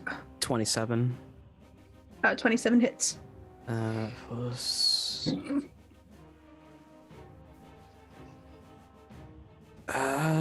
22 points of damage. You hit her, but she kind of shrugs it off as she levitates into the air, beating her great wings. She is 70 feet in air. Okay. I mean, I don't have any ranged option. So what Yorin is going to do is that with my 70 feet of movement, because I'm hasted, it's gonna get to like right here. Just scamper around. So that way he is on the ground. Yeah, he'll be over there. Actually, it's here, so 5, 10, 15, 20, 25, 30, 35, 40, 45, 50, 55, 60, but I'd probably end up closer to like right here. I am going to, as an action, I am going to use my Titanstone Knuckles to enlarge myself by 1 size category.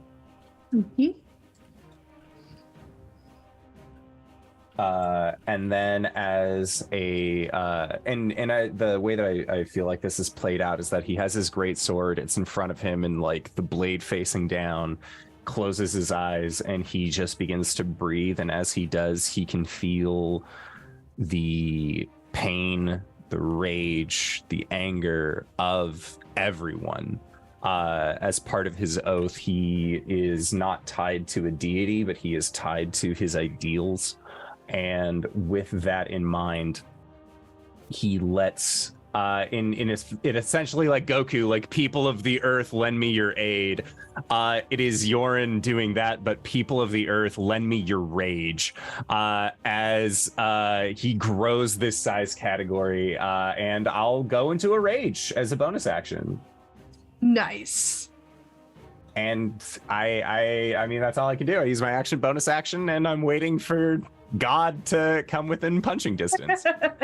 Come and fight me, coward. But like as he does, like his eyes are like now like black sclera, his fangs are finally coming out, like he's breathing heavily, like just waiting to fight this fucking thing. Sure. Since it was your turn last, roll me a d5 and you can pick which head comes out to play. Okay.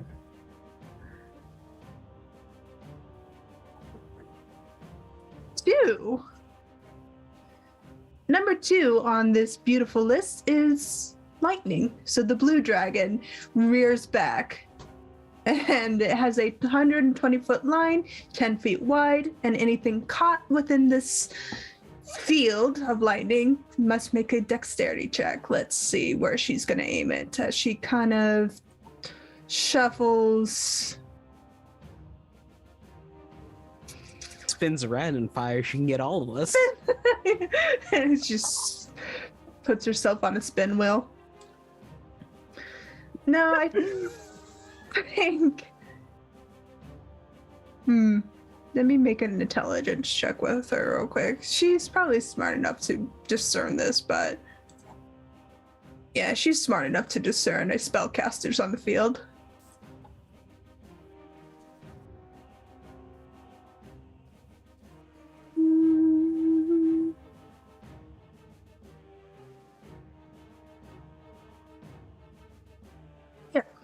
I need you, Lucius, to make me a DC 23 dexterity check as this lightning comes right at you. That's pretty crazy, bruh. I have things for this. crackle of ozone and lightning comes charging right at your face. I have no excuse to make a check at advantage. I got a question. Yes. Breath weapons. Yes. They don't count as a magical effect, do they? No. I thought not. But I thought I'd ask on the off chance that it could in fact be possible. I think it only applies if it's a potion. I don't know if I can make this. All right, YOLO. It's a DC 23. All right. DC 23. I have one more thing I can do.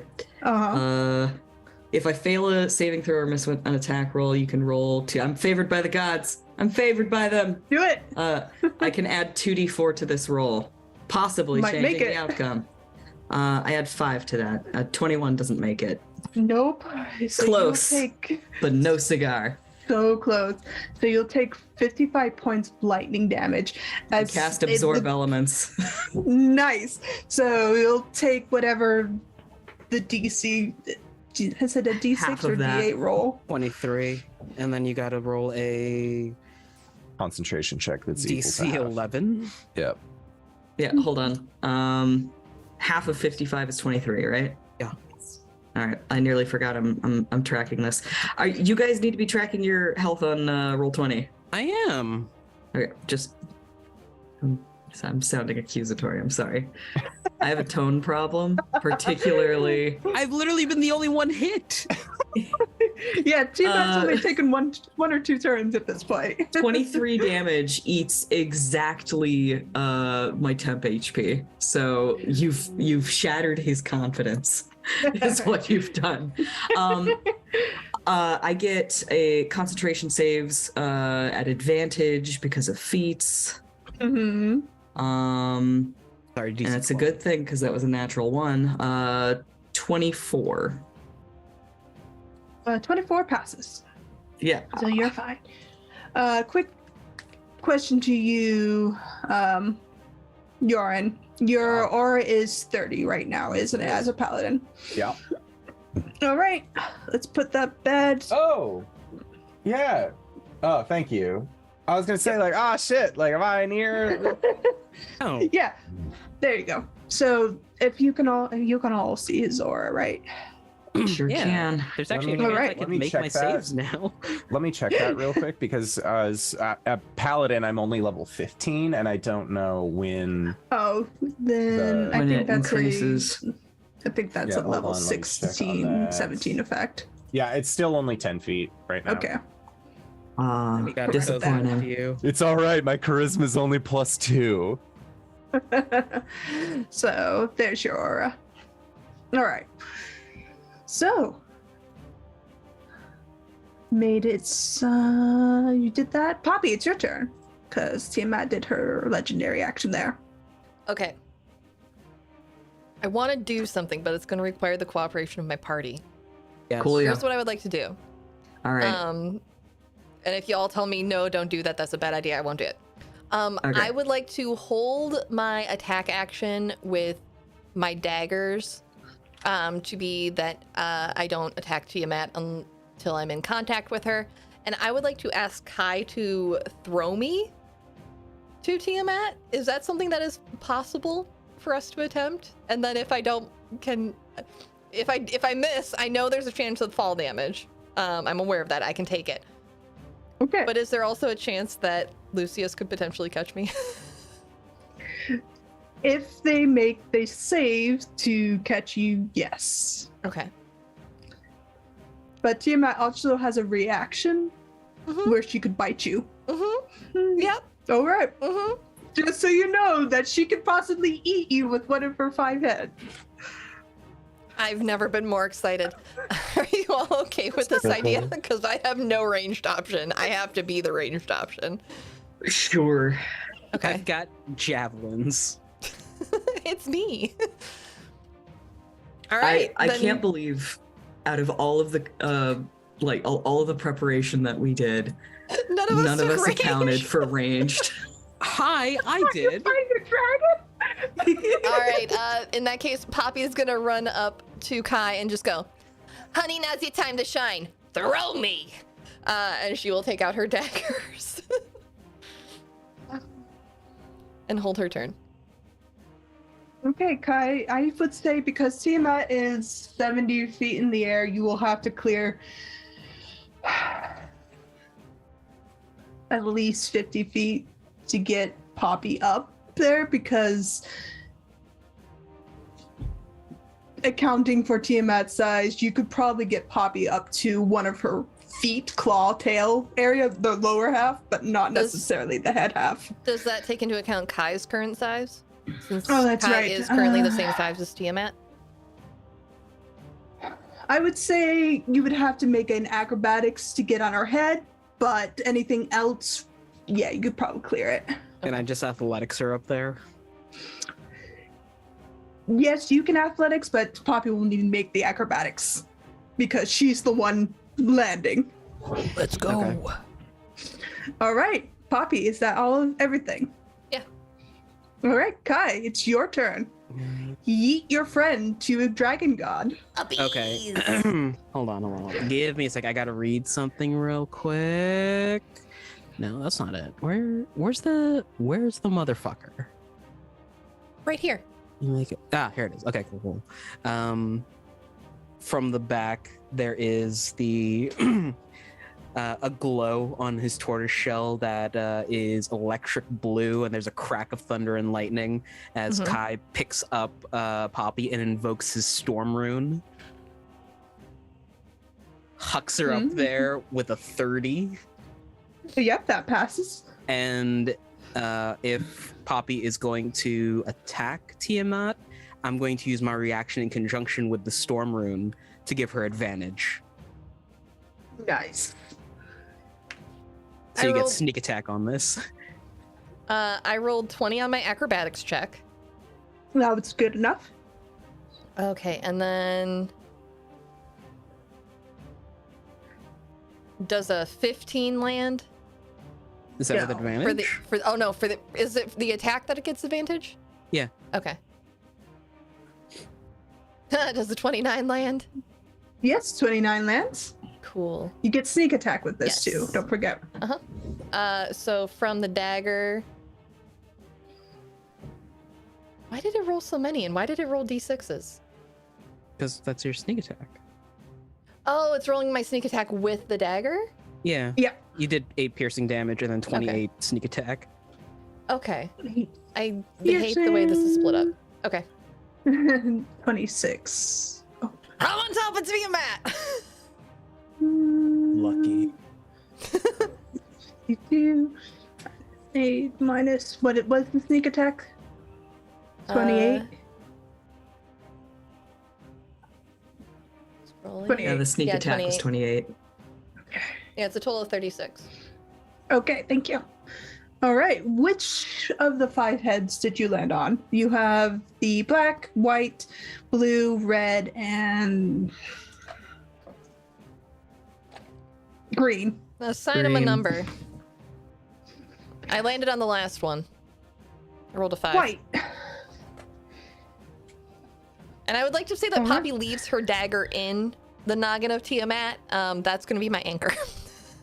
All right, very good, because she's not happy you're there. Yep. Okay, I'm gonna just move you on top of the token right here. That's not gonna come back to haunt you. It's fine. I mean, I'd like to see Tiamat try to bite me while not biting her own head. So, and she's going to take a legendary action to finish up her because you've just stabbed her and she kind of reacted to this. If we counted me throwing Poppy as an attack, I have 2 more attacks with javelins. Yes, go ahead.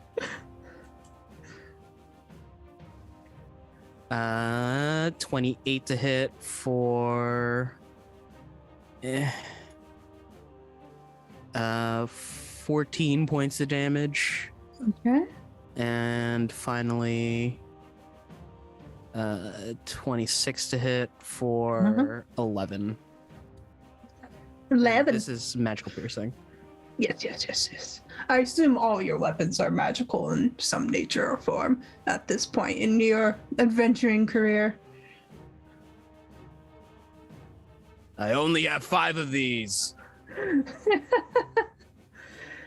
Let's see. She's going to use her legendary action as a what? Why did you stab me sort of reaction. Because you wanted to fight. What do you think? Yeah, I will bring this token to the forefront.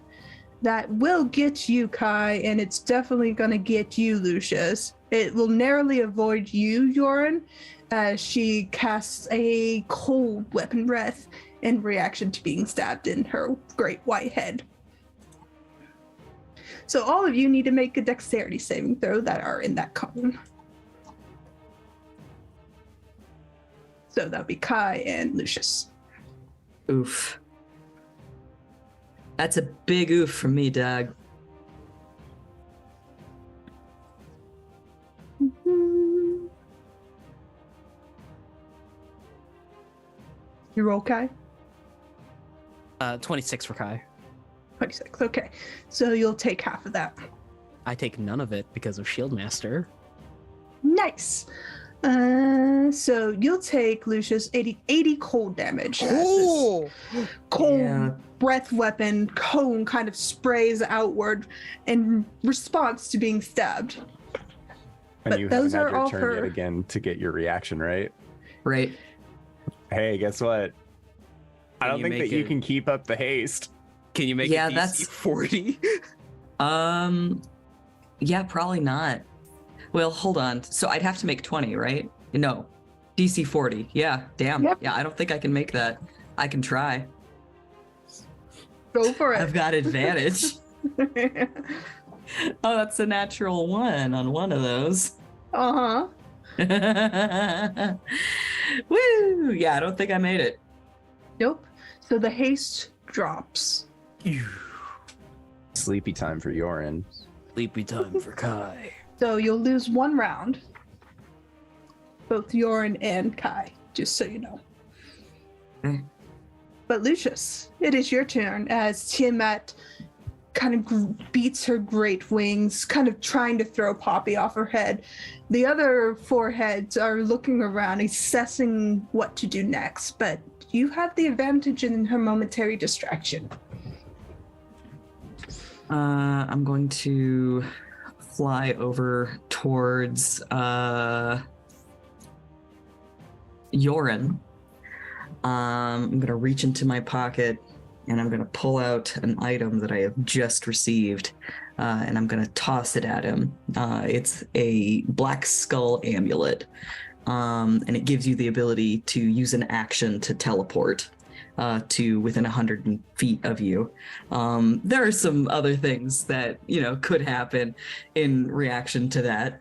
But since we're ignoring attunement right now, if the DM is willing, I would like to give my magic item to Yorin instead.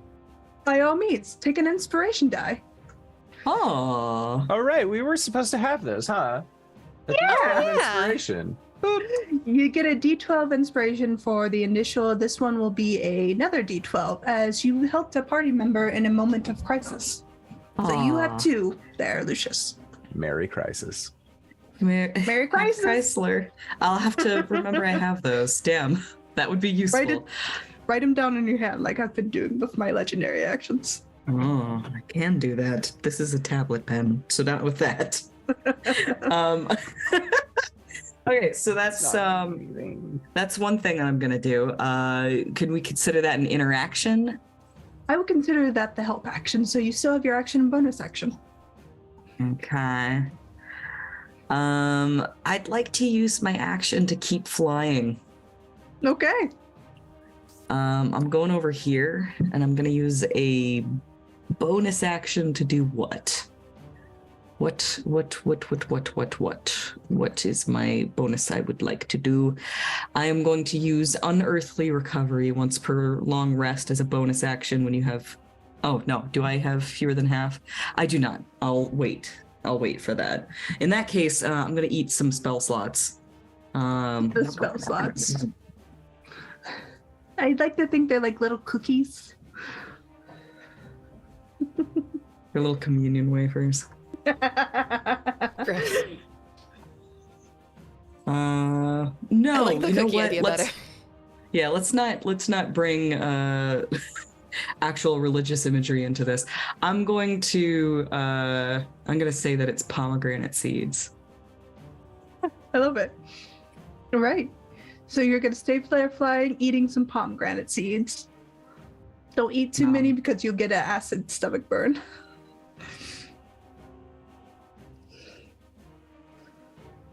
All right. Is that your turn, Lucius? That's it for now. All right. Tiamat, flying 70 feet in the air, decides, you know what? There's something on one of my heads. There's a paladin on the ground.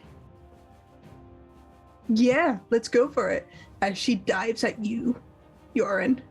I will need you, Poppy, to make me a acrobatics or strength throw to stay on Tiamat as she's hurtling down to attack Yorin. 20. Very good. Stay on. The grip kind of slides, then you're like, nope, not today.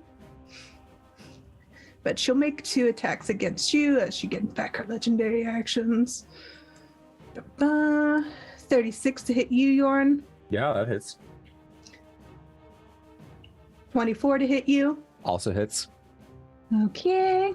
Then she kind of whips around quite suddenly with a tail attack. All 3. All right.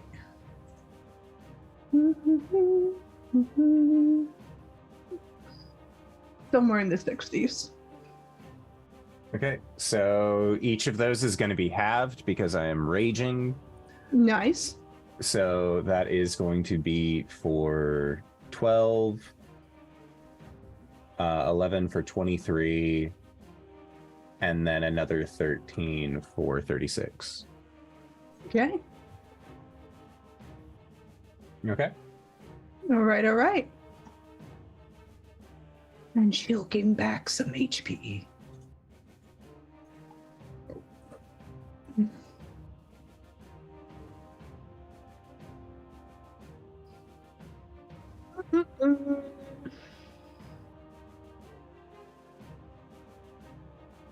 That is her turn. Just making sure I covered all of her bases real quick. All right. That's hers. It's your turn, Yorin. No, it's not. I'm sleepy. All right. You've got hasted Poppy. It's your turn. It's my turn. Oh, this is so much fun. Let's see. That's 70 in the air is no longer relevant. There we go. What are my... Oh, that's an action. Okay. All right, Poppy is going to pull 2 more cards. Hold, please. Let's see if I can get us some help. Poppy pulls the Companion, which gives me animal handling proficiency. Doesn't do me any good here. Well, I mean, it might. And she also pulled the 2 of Celestials, which grants the entire party advantage on saving throws against magic for 24 hours. Nice. Fine word that, bitch. Those cards are going to fall to the ground, and as a bonus action, she will make a attack with another dagger.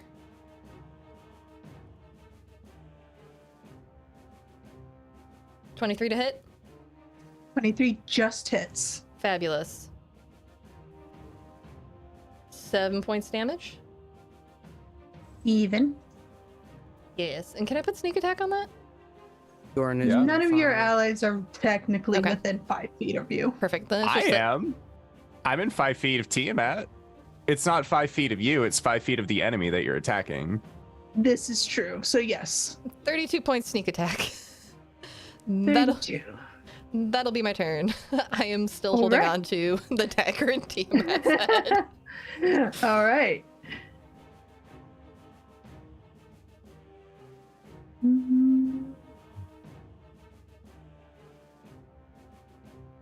She will take one of her legendary actions. Roll me a d5, Poppy, since you just went last. 4. Kai, you're on Dex. Okay, 4. No, I'm not Kai sleepy. Sleepy Kai. Fire. Fantastic. So you see the great red head kind of rear back and point at you, Yorin, as you seem to be the object of your fury at the moment.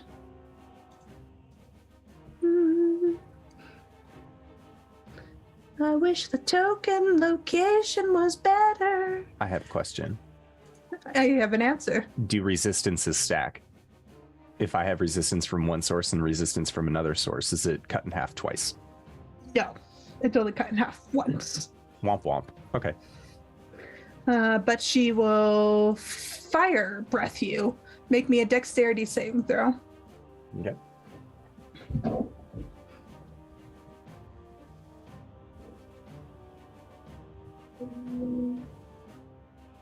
All right, I roll you'll with take advantage against dragons.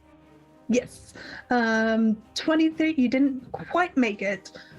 So you'll take 51 points of fire damage as Okay. she rears back and breathes this cone of fire right at you.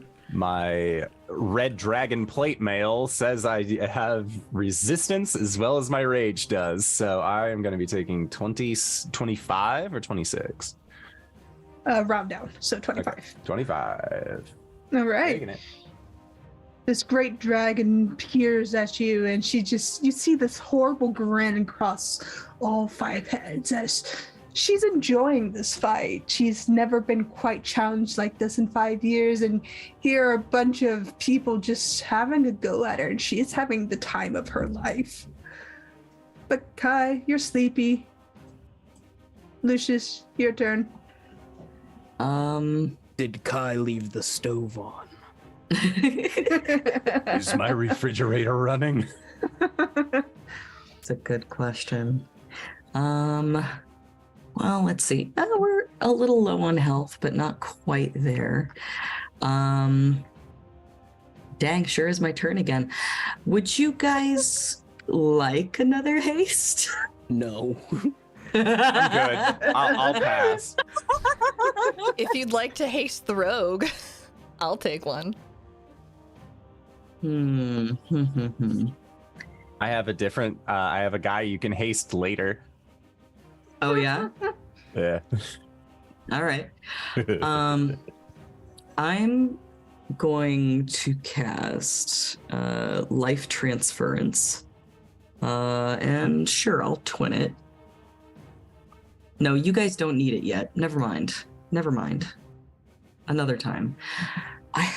I swear I had a plan, and I'm literally just blanking right now. Let's cause. Oof.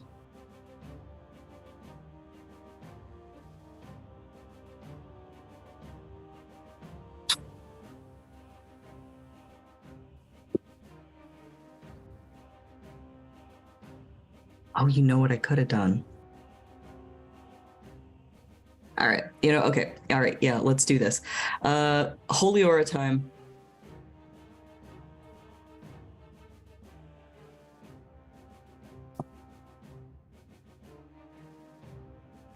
Yes, Holy Aura time. Okay. I'm casting a 8th level spell called Holy Aura. It's concentration. I need a 30-foot aura, please. Creatures of your choice in that radius, when you cast the spell, shed dim light in a 5-foot radius and have advantage on all saving throws, and other creatures have disadvantage on attack rolls against them until the spell ends. In addition, when a fiend or an undead hits an affected creature with a melee attack, the aura flashes with brilliant light, and the attacker must succeed on a Constitution saving throw or be blinded until the spell ends. Should we just ignore that for the time being because she has blind sight? Yeah, she'll see right through any invisibility or any of that stuff, so. What distance is her blind sight? I think it's 120. Yeah. 120? All right. 120 feet. we will not bother with that then. But so long as you guys are in my aura, you have advantage on saving throws. Excellent. Most excellent. Most excellent, indeed. Bonus action, I'm going to eat another spell slot. Another cookie? Another cookie for me, please. I'm not gonna hot chip. All he does is eat hot chip and lie. I'm going to regain a spell slot actually this time. Seems Just good. assume if I have free bonus actions, I'm shuffling sorcery points around. Sure. All right. Is that everything? That should be it for me. Well, actually, no, I would like to move. Sure. Okay, here's a weird called shot. I'm flying underneath Tiamat. Well, Tiamat's on the ground. I'm flying above Tiamat. Yes. I'm gonna fuck around with the Z-axis here. I've been playing a lot of Celesta, and it's changing the way I'm doing things. How high or what was your spatial distance in between Tiamat? Oh, you're just staying within her space, so it won't matter. Yeah, hold on. I flew about I was 20 feet away from her, roughly. So I'm gonna be 10 feet above her. Okay. Then she will not take a reaction to smack you with her tail. Okay. All right, she gains all of her legendaries back, plus HP. All right. And she's just gonna wail on this paladin that's in front of her. I'm glad she sees me, one of the few people who has done literally nothing this entire encounter, as the biggest threat. I'm really pleased with that. I'm not being tidy about it, but that's Yorin's point, is to be. Okay. Yeah. She does have disadvantage on these attacks. All right. Nat 1 on hers is a 20. My AC is 19. She literally can't miss me. But it is a nat 20, so I'll say this particular damage will have a consequence where it's half, so you only take half of her damage. Okay. Since she can't miss you, even though it's a nat 1, you won't take as much damage, if that's okay with you. I Totally can just fine. say she misses entirely if you want. That's, up to the GM's discretion, and I believe we are all on file as saying "fuck me up, fam," in regards to this boss battle. So do whatever. I'm here for the. So you only take the 11, which reduces down to 6. I'm also raging, so would that get reduced to 3? Yes, that will reduce down to 3. So you take 3 damage. It kind of just angrily swipes at your face. 25. 25 hits. Okay. And she'll smack you with a tail with a 27. Yep. When the tail goes out, because it was my turn, so I'm no longer lethargic, I'm going to use a reaction to redirect the tail at me. Okay.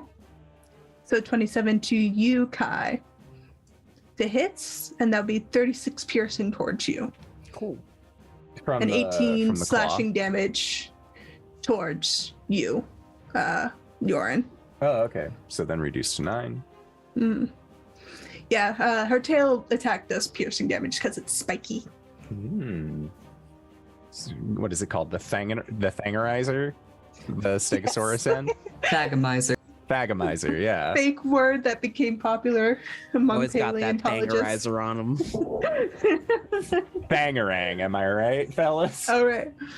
That is her turn. She regenerated. Yeah. She's all good. Okay. Yorin. Oh my god, finally. Okay. Yeah, Yorin is... He gonna hit. Obviously, I don't think that there is the... we don't have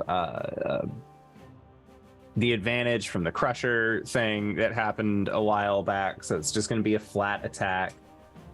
Yeah, I think the Crusher's only for one round. Yeah. I am going to use...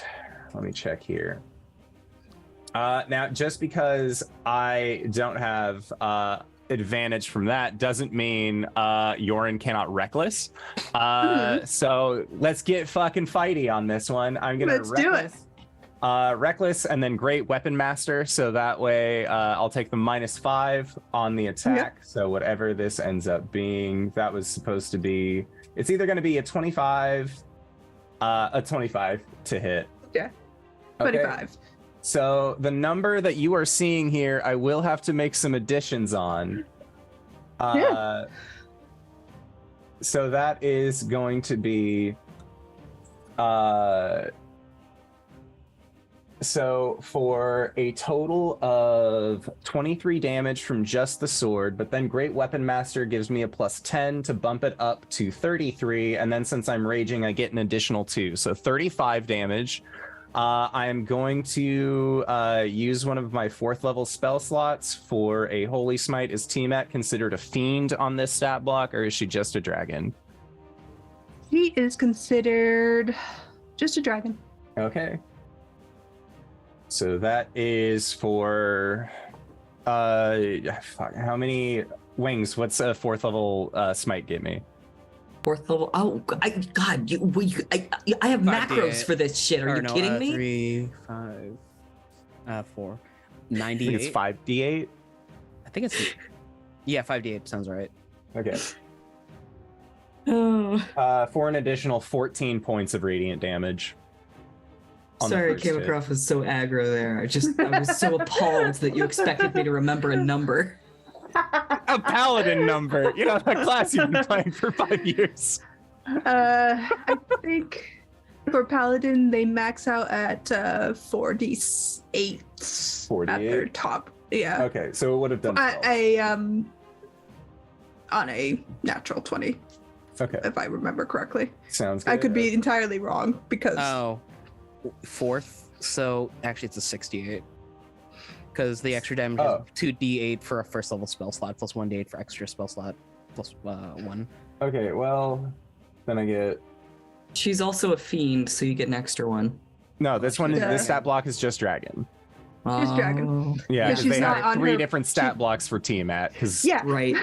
That's what that was about. Okay, Got it. So, she gets, so then she takes a total of 20 points of radiant damage. So then you would just put a 6 on top of the other. Yeah, because she's on the material plane, she's considered a dragon. If she was on her home plane, she'd be considered a fiend.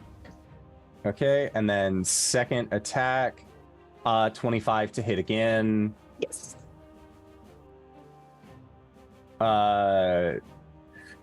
I am going to I'm going to use my what is it? Great Weapon Master.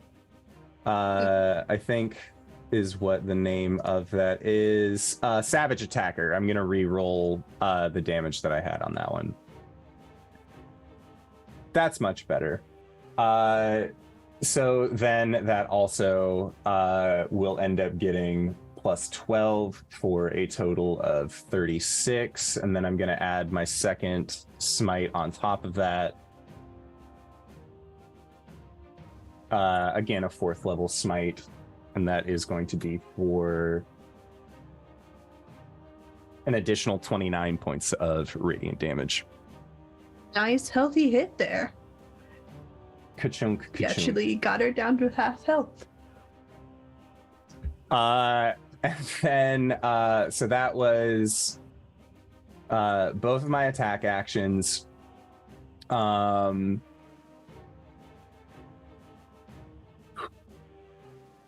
me see here.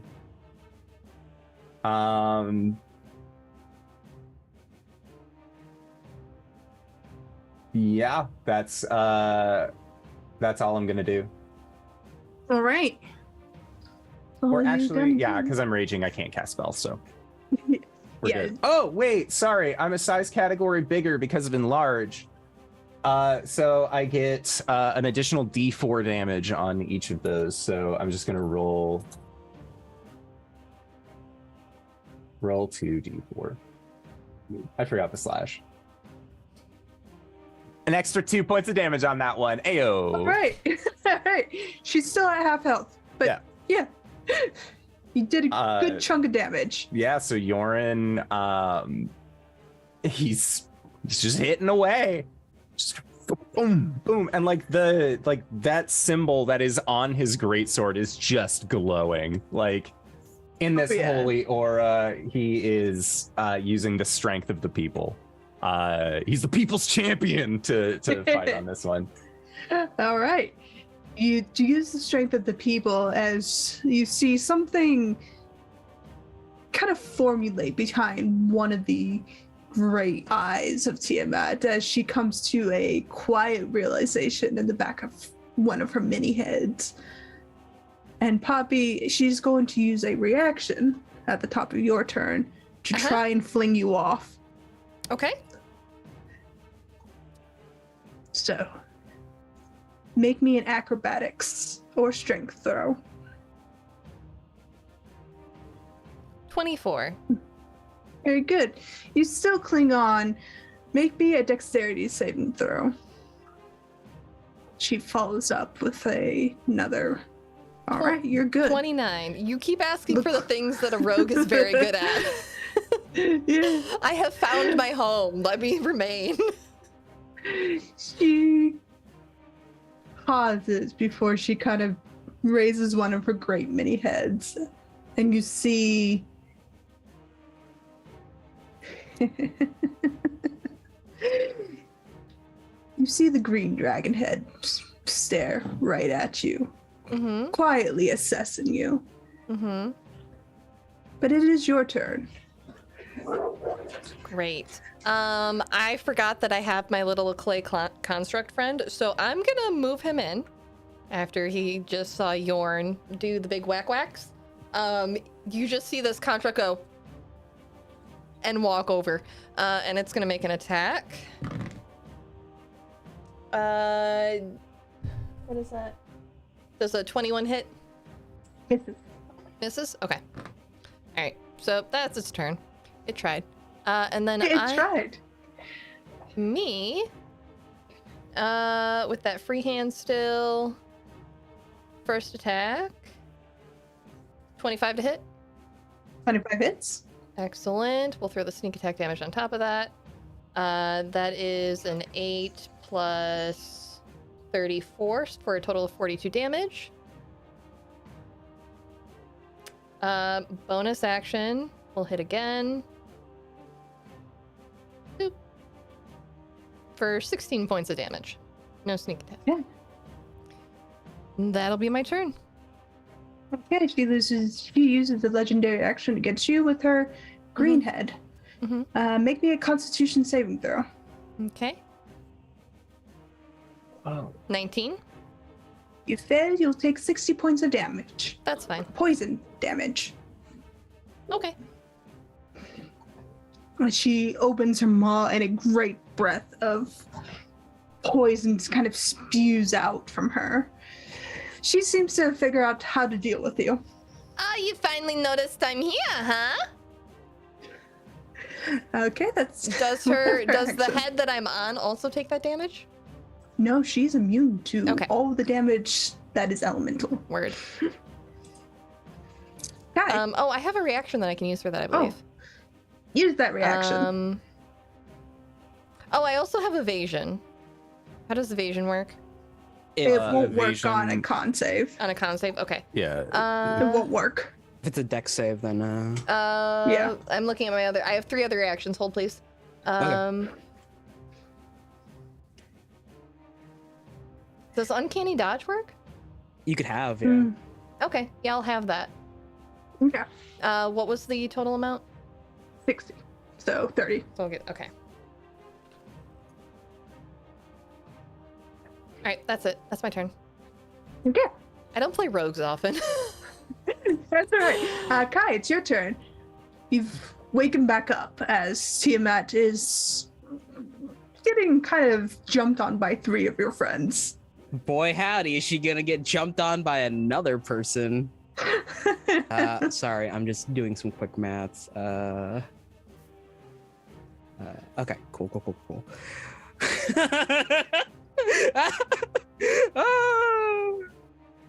bonus action, I invoke my Hill Giant rune, so I become resistant to all bludgeoning, piercing, slashing damage.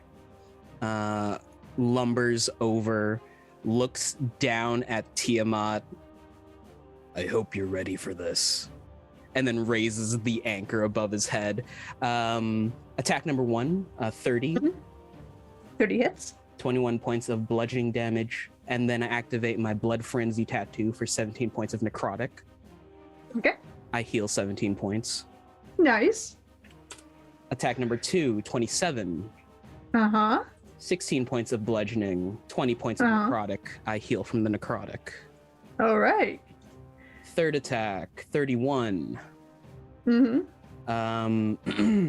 16 points of bludgeoning, Blood Frenzy tattoo, 11 points of necrotic. Okay. Action surge. This is the fun part because I pre-rolled these. Nat 20 for a 34. Okay, she will use a legendary resistance. To half the damage? Yep. Okay. 15 points of bludgeoning damage reduced to 7. 27 points of necrotic reduced to 26, 13. Second attack in my action surge. 31 point, 15 points of bludgeoning damage, 12 points of necrotic. Did you roll that with advantage? I did not. Yeah, because you get advantage from your crusher, right? Right, yeah. Let me roll that one more time, just in case. Nope. Okay. 15 points of bludgeoning, 12 points of necrotic. I heal from the necrotic. And finally, because of the advantage, another nat 20 for 34 for 13 points of bludgeoning damage, 26 points of necrotic. I am topped up at 301 HP again. Okay. Say those numbers again real quick. Do you want me to total everything for you just to make things easier? No, that's just the last number. I've been 13 points them. of bludgeoning damage, 26 points of necrotic. 26, that's what I thought. Okay. No, I have a calculator specifically for D&D that I keep up.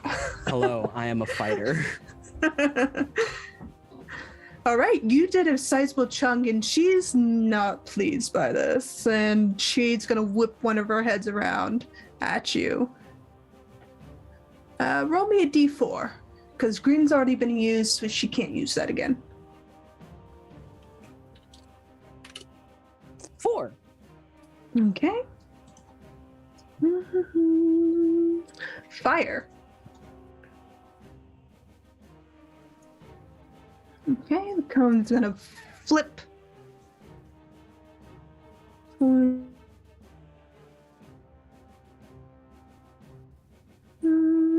Wish the drag button was, a bit bigger. It's just gonna be centered on you, Kai, so I need you to make me, I believe, a dexterity saving throw. 29. 29. You did that with advantage, right? Yeah. So you'll take half of 57 fire. I take none because of Shield Master. Okay, cool.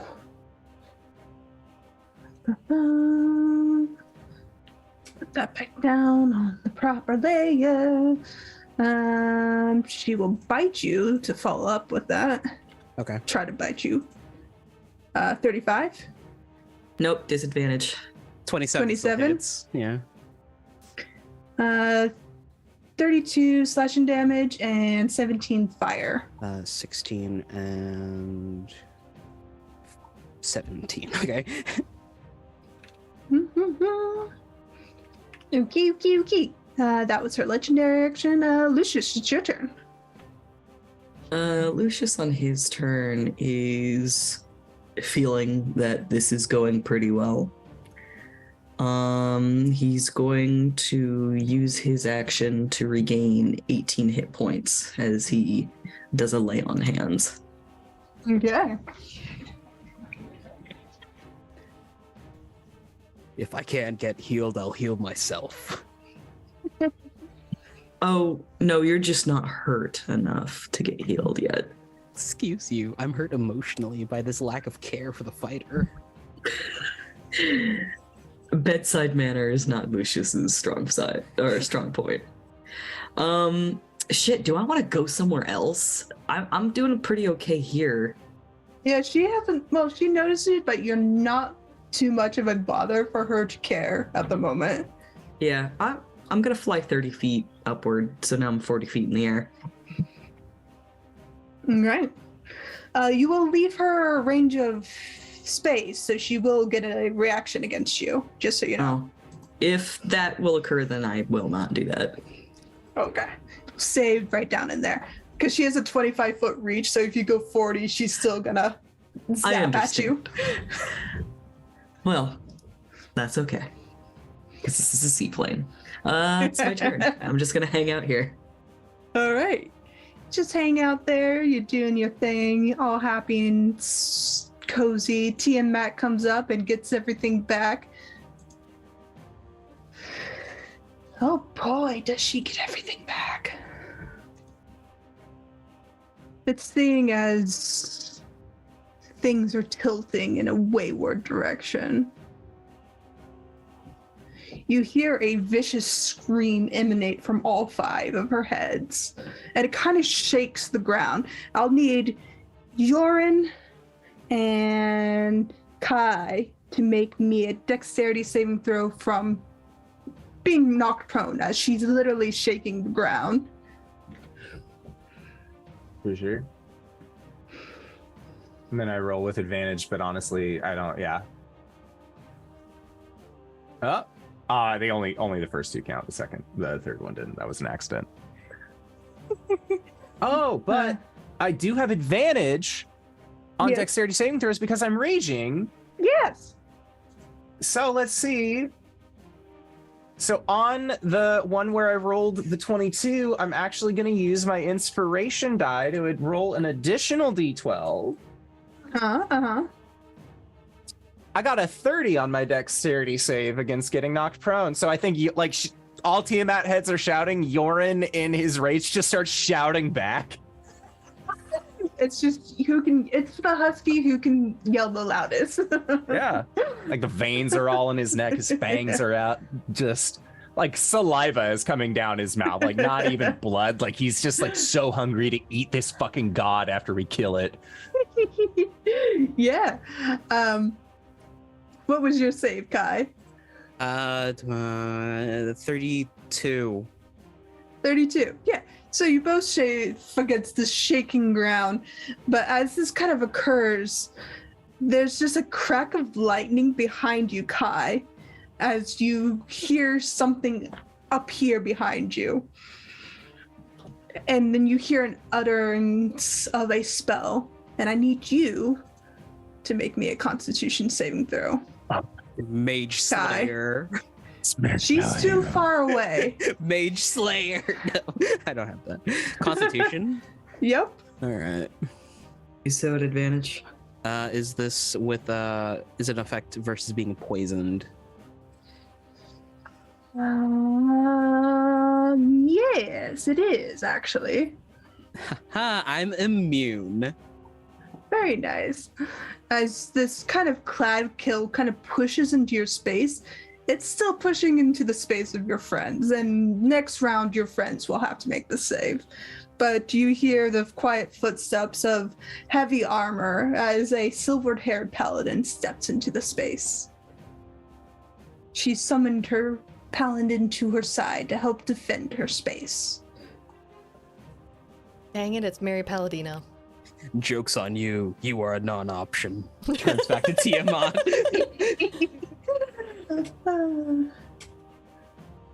But Mary will share the same initiative order as Tiamat. Yorin. Hey man, if it ain't broke, don't fix it. I don't need to reckless attack this time around because the Crusher feat ended up firing off. So Yorin is just gonna Great Weapon Master thwack on Tiamat. So that is either going to be I'm assuming that a 31 will hit old Snarl herself. Actually 31? Yeah, it hits. Okay. So then that is going to be for 19, 29, 31 points, and then I'm going to put a 3rd level smite into that as well for an additional 5d8. So for a total of 51 on the first attack. Okay. Second attack. Okay. Bro.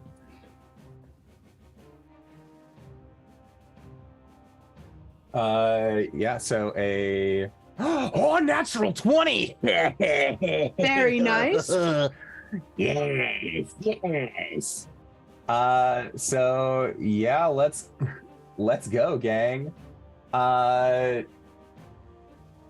So that yeah, that is going to be for 27, 37, 30, 39. I'm going to use another 3rd level smite, so that way I roll 10d8 because double damage on smites. Yeah. Ah, sad. For 38 points of radiant damage on top of that. Okay. 38. Okay. Okay, yeah. It just boom, boom. And then sword comes down, starts breathing. You see that there are like he has like these darkened black varicose veins, and it looks like from the ground themselves they're actually going to start leaching into him as he uses a channel divinity for a harness divine power to regain a 3rd level spell slot as a bonus action. Nice. And he just looks at Tiamat, frenzy in his eyes. Oh, I forgot to also add 2d4 damage. Yeah, that's a little treat. That's 2d4. 4. Okay. Yeah, she's not looking great. And he looks at her and says, with your blood and your flesh, we will feed the peoples of this world that you have held beneath your boot for so long. Turns one of her gray heads at you and says, "Death is not an object to me." And with that, Yorin smiles, bares his fangs, and says, "We'll see." All right, you did a good chunk, Poppy. Up on top of that head, still being stared down by the great green dragon. Poppy's just gonna go, yeah, what Yorin said. And she is going to bite Tiamat on the head. She gets to do this at advantage since she's missing HP. Uh-huh. Sneak attack on this? No, I don't believe so. All attacks have advantage on Tiamat, right? Or were you going after Mary? No, Tiamat. That's what Poppy is. Mary's down here. Oh, okay, yeah. Well, no, for Poppy, because all attacks against Tiamat have advantage, right? Yeah. Right, but I also get advantage because I'm missing HP, and that's a feature of Fang Bite. Ah, yes. Yeah. So that's an 18 to hit. 18 misses. Okay, bonus action. Gonna hit with the dagger. Oh wait, all attacks currently have advantage? Yeah, all attacks Okay. have advantage against Tiamat. I'll take that nat 20 for a 30 to hit. Yeah, it does. Crit damage. That is 9 points Wait. from the... Yes? I'm sorry. Here's a gimmick that I'm about to do. I'm going to runic shield Tiamat, so Poppy needs to reroll the bite attack with advantage. Bite attack already has advantage. Yeah. Well, she needs to reroll the bite attack and use the new result. So that negates the attack that I currently just critted on? No, I thought you were biting. No, this is a different attack that Because I was part's done. sorry. Oh, okay, well. Yeah. It's fine. Yeah. So 9 points piercing, and then the sneak attack damage is also crit damage, right? Yes, because it's rolled damage. Cool. Oh, that's so many D6s. That's 60. Pixie. Jesus. Welcome to Rogue. Love it. Oh yeah. And then she's just gonna turn to the black-headed Tiamat and just go. Mary Palladino is going to use one of her legendary actions to heal Tiamat. Does anyone have Lich something slap. to stop that? You see an unholy glow around this paladin as she pushes an mouse amount of power back into her goddess.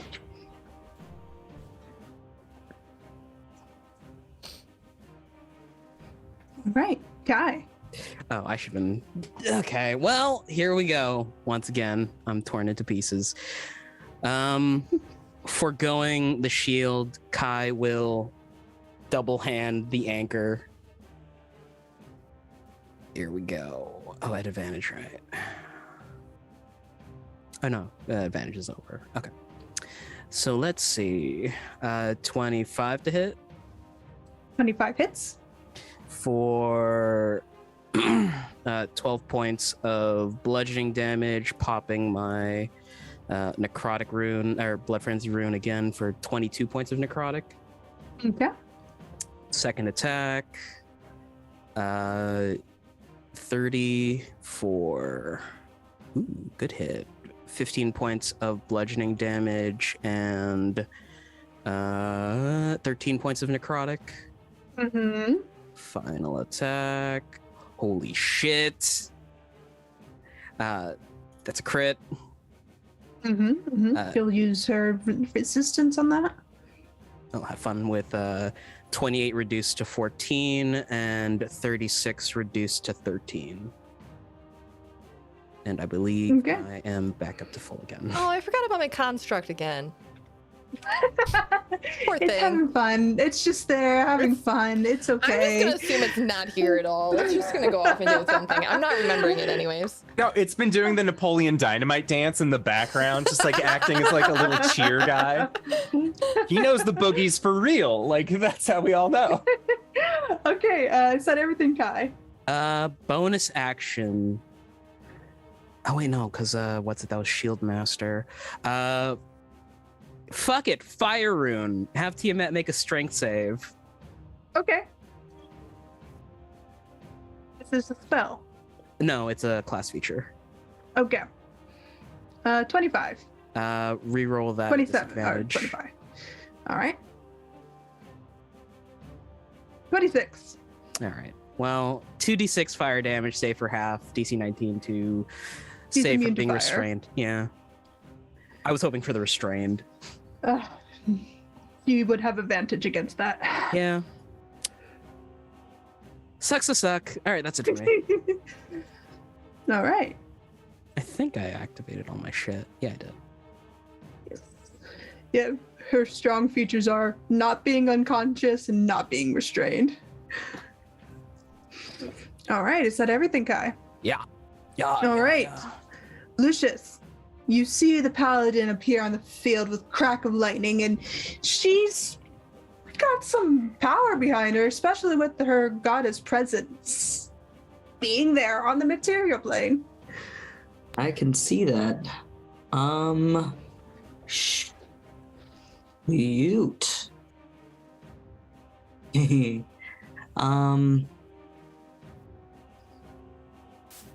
Did not prepare for this.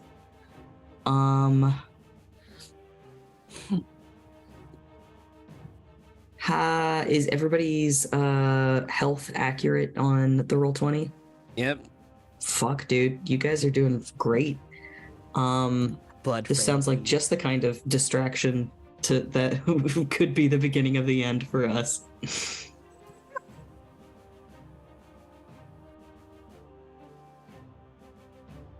Yeah, okay, that makes sense. We still have our death wards up. We sure do. Yeah, Tiamat just hasn't been able to proxy down to it yet. That's okay. On my turn, I dodge. Let's not complicate it. I'm dodging. All right, you're dodging. Is that everything? Yes. All right, Tiamat gets everything back.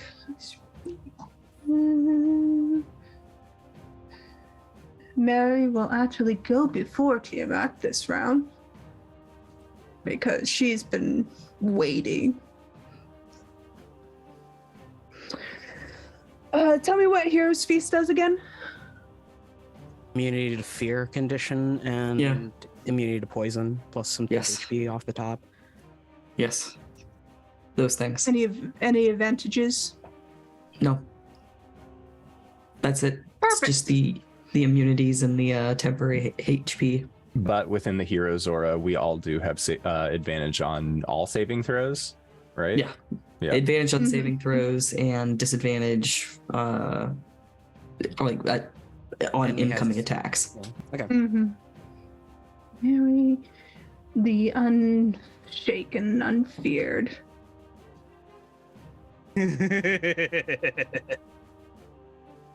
Yeah. Amazing. Yeah, that works just fine.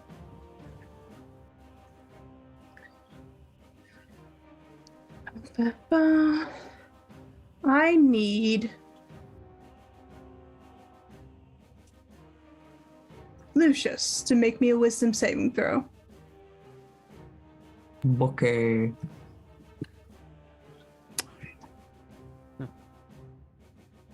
I do so at advantage inside my aura.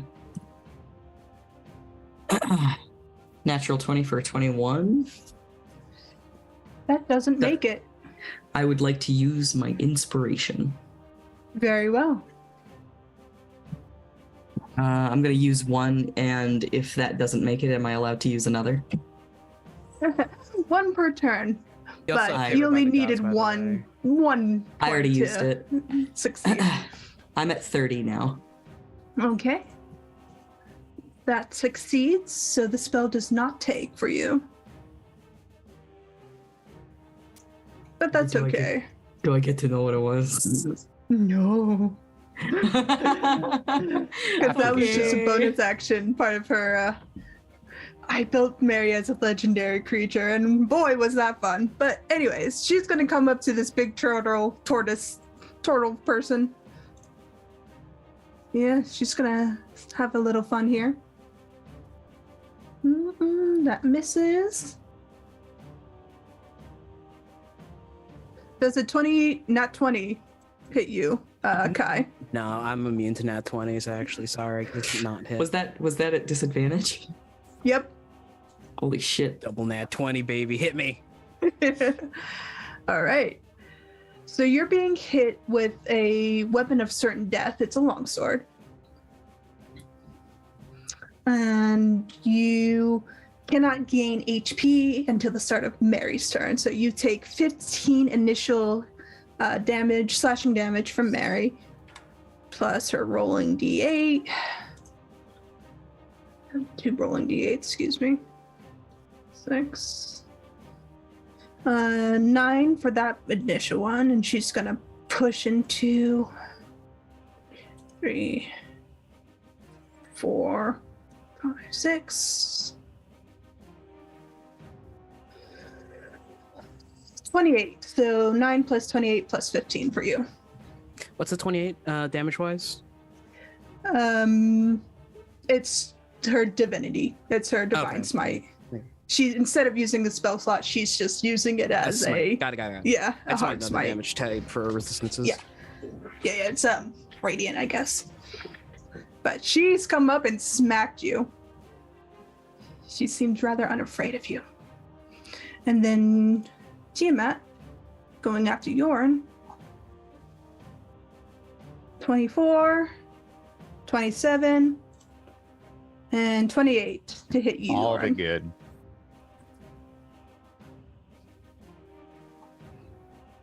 Ignore the 17 on the first hit. Okay, so all of that is halved. So that is 16 plus 12 is 28 plus 13 is 41. Okay. Okay. That is everything Tiamat and her paladin can do. Yorin, it is your turn. Okay. Let's fucking go. So Yorin is going to swivel around. So that way he is on the same side as Mary Paladina. Mary's down here, so you'll be a good 15, 20 feet away from her. As long as I'm within 30. That's all I'm looking for. Then you're fine. And then nobody did Kai score a crit? Do I have advantage on this one? No. I'm gonna give myself advantage. So that is a reckless attack.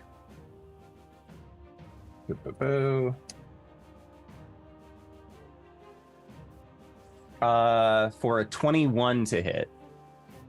To Mary or Tiamat? It's Tiamat. Yes, that hit. 21? Yeah. That misses. Yeah, her AC is 23, if I remember Yes. correctly.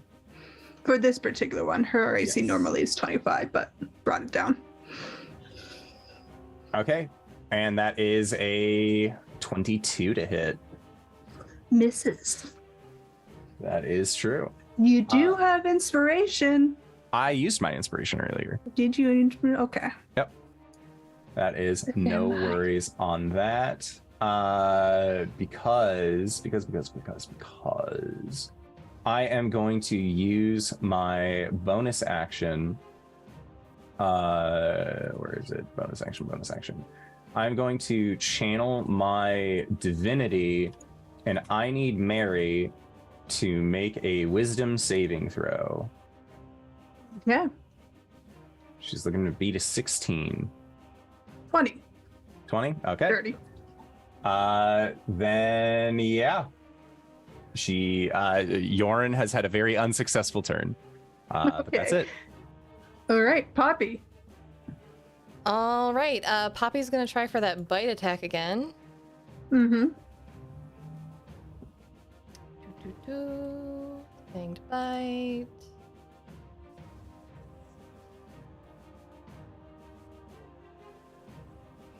I'm gonna drop that D12 of. We have it's the DM's inspiration is a D12. Yeah. Yes. Okay.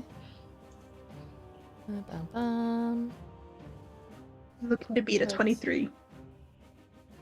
Oh, I'm one short. It's 22. Okay. Second attack for her bonus action is going to be her dagger. Where'd my dagger go? Okay, 14 to hit. Same thing. It misses. Okay. Yeah, that's Poppy's turn. All right, Guy. The fun fact about grappling, you could substitute as part of an attack action, correct? Mm-hmm. Yes, that will take your attack action.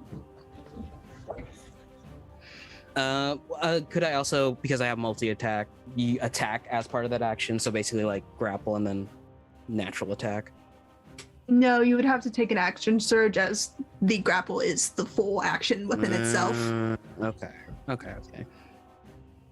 Mary's. Or if you had a bonus like rogues do offhand, could do it that way. All right, well, turning back to Tiamat, ignoring Mary.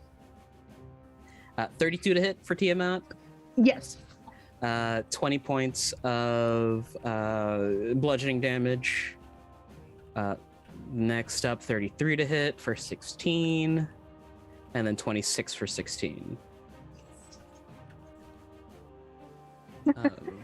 So tell me how you take down the Tyrant Queen. Essentially, Kai looks down at Mary. Watch how your god falls. Turns back to Tiamat, raises the giant anchor above his head, and yells, I am the Iron Fortress! Bam! One big hit to the red head. And it just sinks the anchor into the ground, and there is like a 10-foot divot in the ground. Very nice. The anchor comes down. Poppy, make me an acrobatics as you are on top of a very, very big dragon that is now falling to the ground. All right. You survive and manage to skid off this dragon as she becomes disincorporated. Her form kind of crumbles in of itself, ash and sulfur spilling into the air, and there's this sharp smell of egg and rot for a moment before her form scatters, leaving behind just Mary, who tilts her head a bit and then kind of quietly puts up her hands and says, "Well done, I suppose." While this is happening, Kai has dipped his claws in the blood of Tiamat, and he's going to, on his chest, etch a rune there, and it just hisses and bubbles. In Draconic, it reads Slayer. Nice. The Doom soundtrack suddenly appears around you. The only thing they fear is you. But Mary is not putting up a fight. She simply is there to aid her queen. And since Tiamat is no longer there, she is not interested in fighting.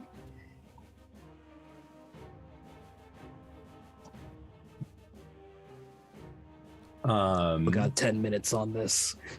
So you gonna leave or you gonna stay? Cause we'll fight you too. I'm feeling pretty good still. And I'm hungry.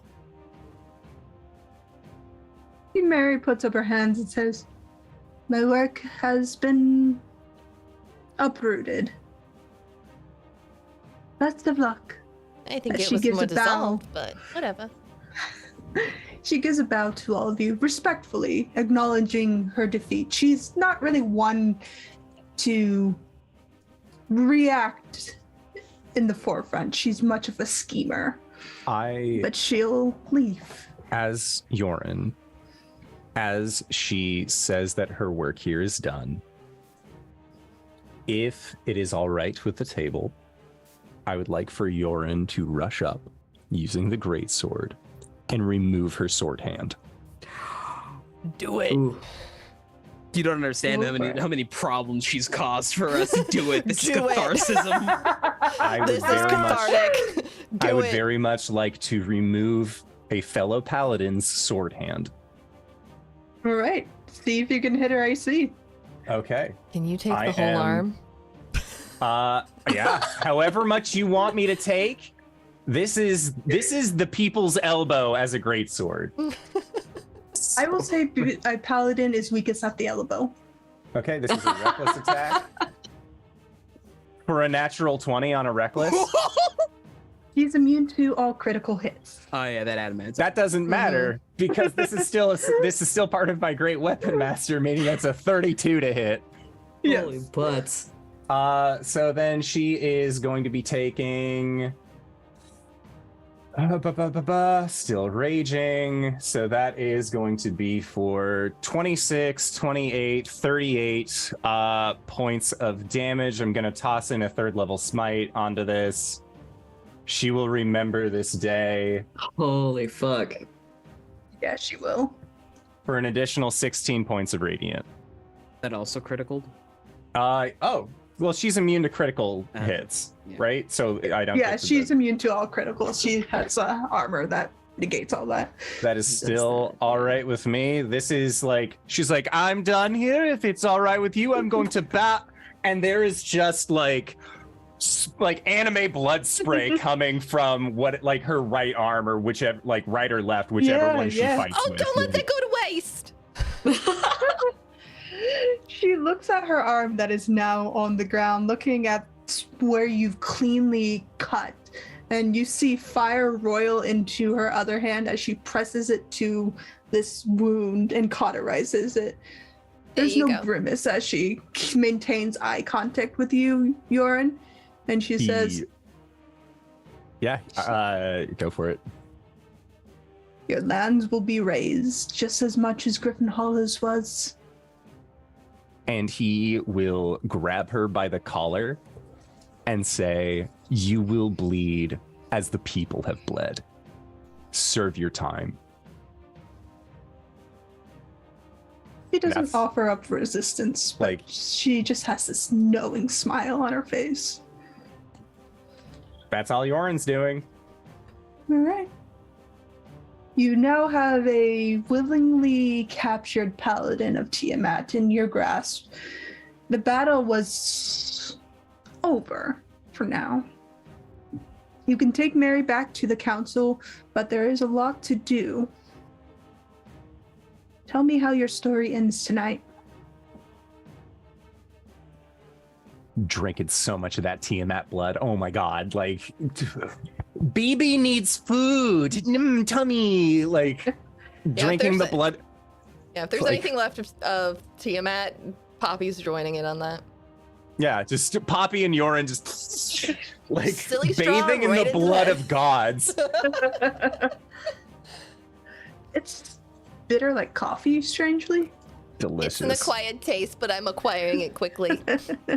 Poppy's just sitting there with her silly straw stuck in a Tiamat's head. Kai will. Sorry. Still gigantic. Just drop down these tablet size stones onto the ground and look to Lucius. If you ever need the Iron Fortress. Turns and begins to lumber away. Lucius will give him a bow. He's just Hulk walking away, sad Hulk walk. There's like a beach area where he just starts walking into just the gonna water. Godzilla Don't into the ocean. worry. He always returns back to the ship after a nice dip in the water. But yeah, I'm sure he will return if we ever have need of him. Mm-hmm. Or if he just misses me. Poppy arrives on the ship. I missed you. Right on time. But yeah. Bring Marion for justice. And Yorin will, after having drank the blood of gods, return to his aged slumber until the next calamity. Of course. Now we just need Ashenfell Tears of the Kingdom in like a year, and then Yorin will come back, and it'll be great. I'll have a vignette after all of the other epilogues are resolved.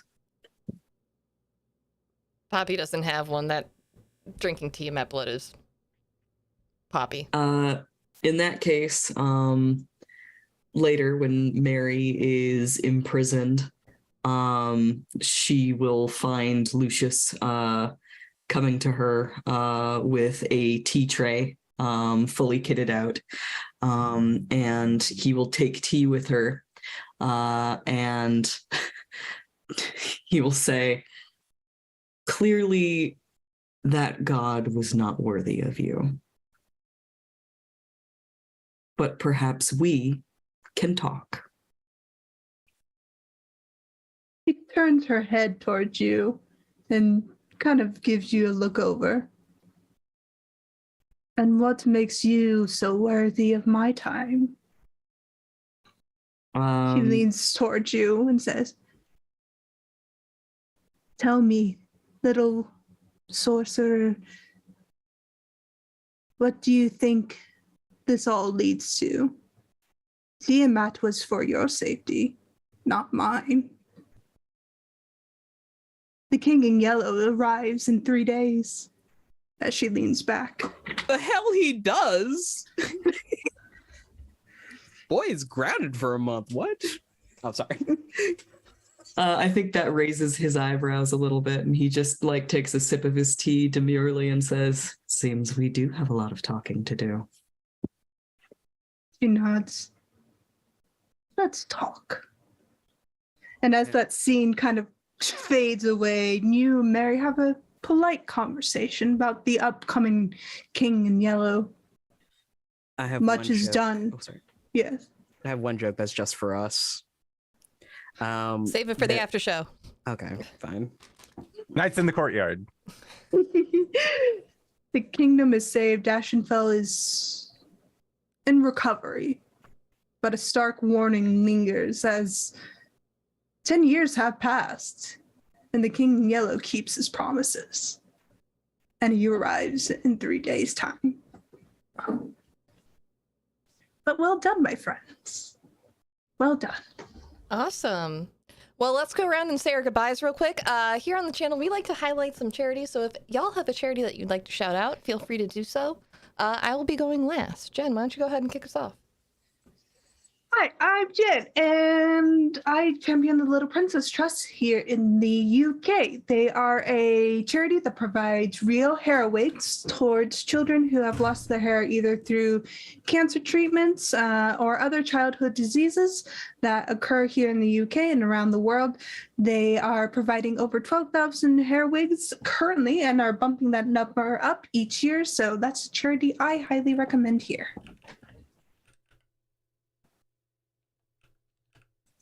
Hey everybody, I'm RJ. Today I'm championing Unicorn Riot. Unicorn Riot is a decentralized nonprofit media collective, and they report on groups they report on far-right organizations and sources of racial and economic injustices in the U.S. Stay up to date. Keep up with the news. Some medias like to filter it. Do not listen to them. Well, if they're reputable. Unicorn Riot, USA. Do it. Wings. Hey, I'm Wings, also known as DanaeKeener. I'm going to be championing. Oh, God, sorry. That was hard for some reason. Special Effect. It's a UK-based charity, and they work in making video games accessible to everybody. They make modified joypads, like eye-based controls, and essentially they just use various methods to make sure that games are more inclusive and everyone gets to play. Awesome. Simon. Hello. If you've made it this far, you might know who I am. I am the Indoor Adventurer. The charity of choice that I always like to support is the Tiny Changes organization based out of Scotland that helps provide the resources for Scottish youths to battle with things like certain tendencies revolving depression, that sort of thing, because as Jen is wont to always remind us, that Scotland is one of the darkest places routinely throughout the year, and that they don't get as much sunlight as they need. So, be a light in somebody's life when you can. Tiny Changes. Awesome. And as many people here know, my charity of choice is always thetrevorproject.org. They provide crisis counseling support to the LGBTQIA plus youth. And they provide some educational resources as well. And I highly recommend checking them out, especially in this day and age when that group of folks needs their help now more than ever. And it's just the kind of resource I wish I would have had as a young queer kid. That being said, we are going to go ahead and slide on into our after show, a seat at the table, where we bring the conversation and you bring your ears and maybe, some dessert. I like cannoli. If you want to bring cannoli, that's cool. Or maybe some plates or napkins. Whatever you feel like. It's a potluck. Don't forget, drink some water, take your meds, eat something healthy today. And if there's someone in the world who is important to you that you haven't reached out to lately, reach out to them today and tell them that you're thinking about them and that they matter to you. With that, I'm going to just say, y'all are great. I appreciate you all. We'll see you next time. Bye, everybody. Other than pens and a few, paper clips, that's about it. Any of the keys look like they open doors inside the house, or do they look like personal keys? Personal keys.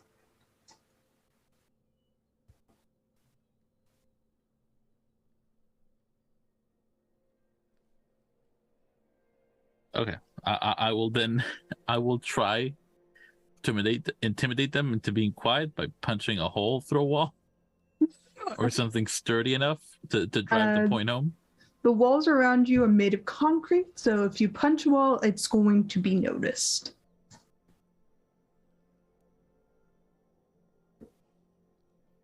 You could feed their ID to Croc-a-Dog.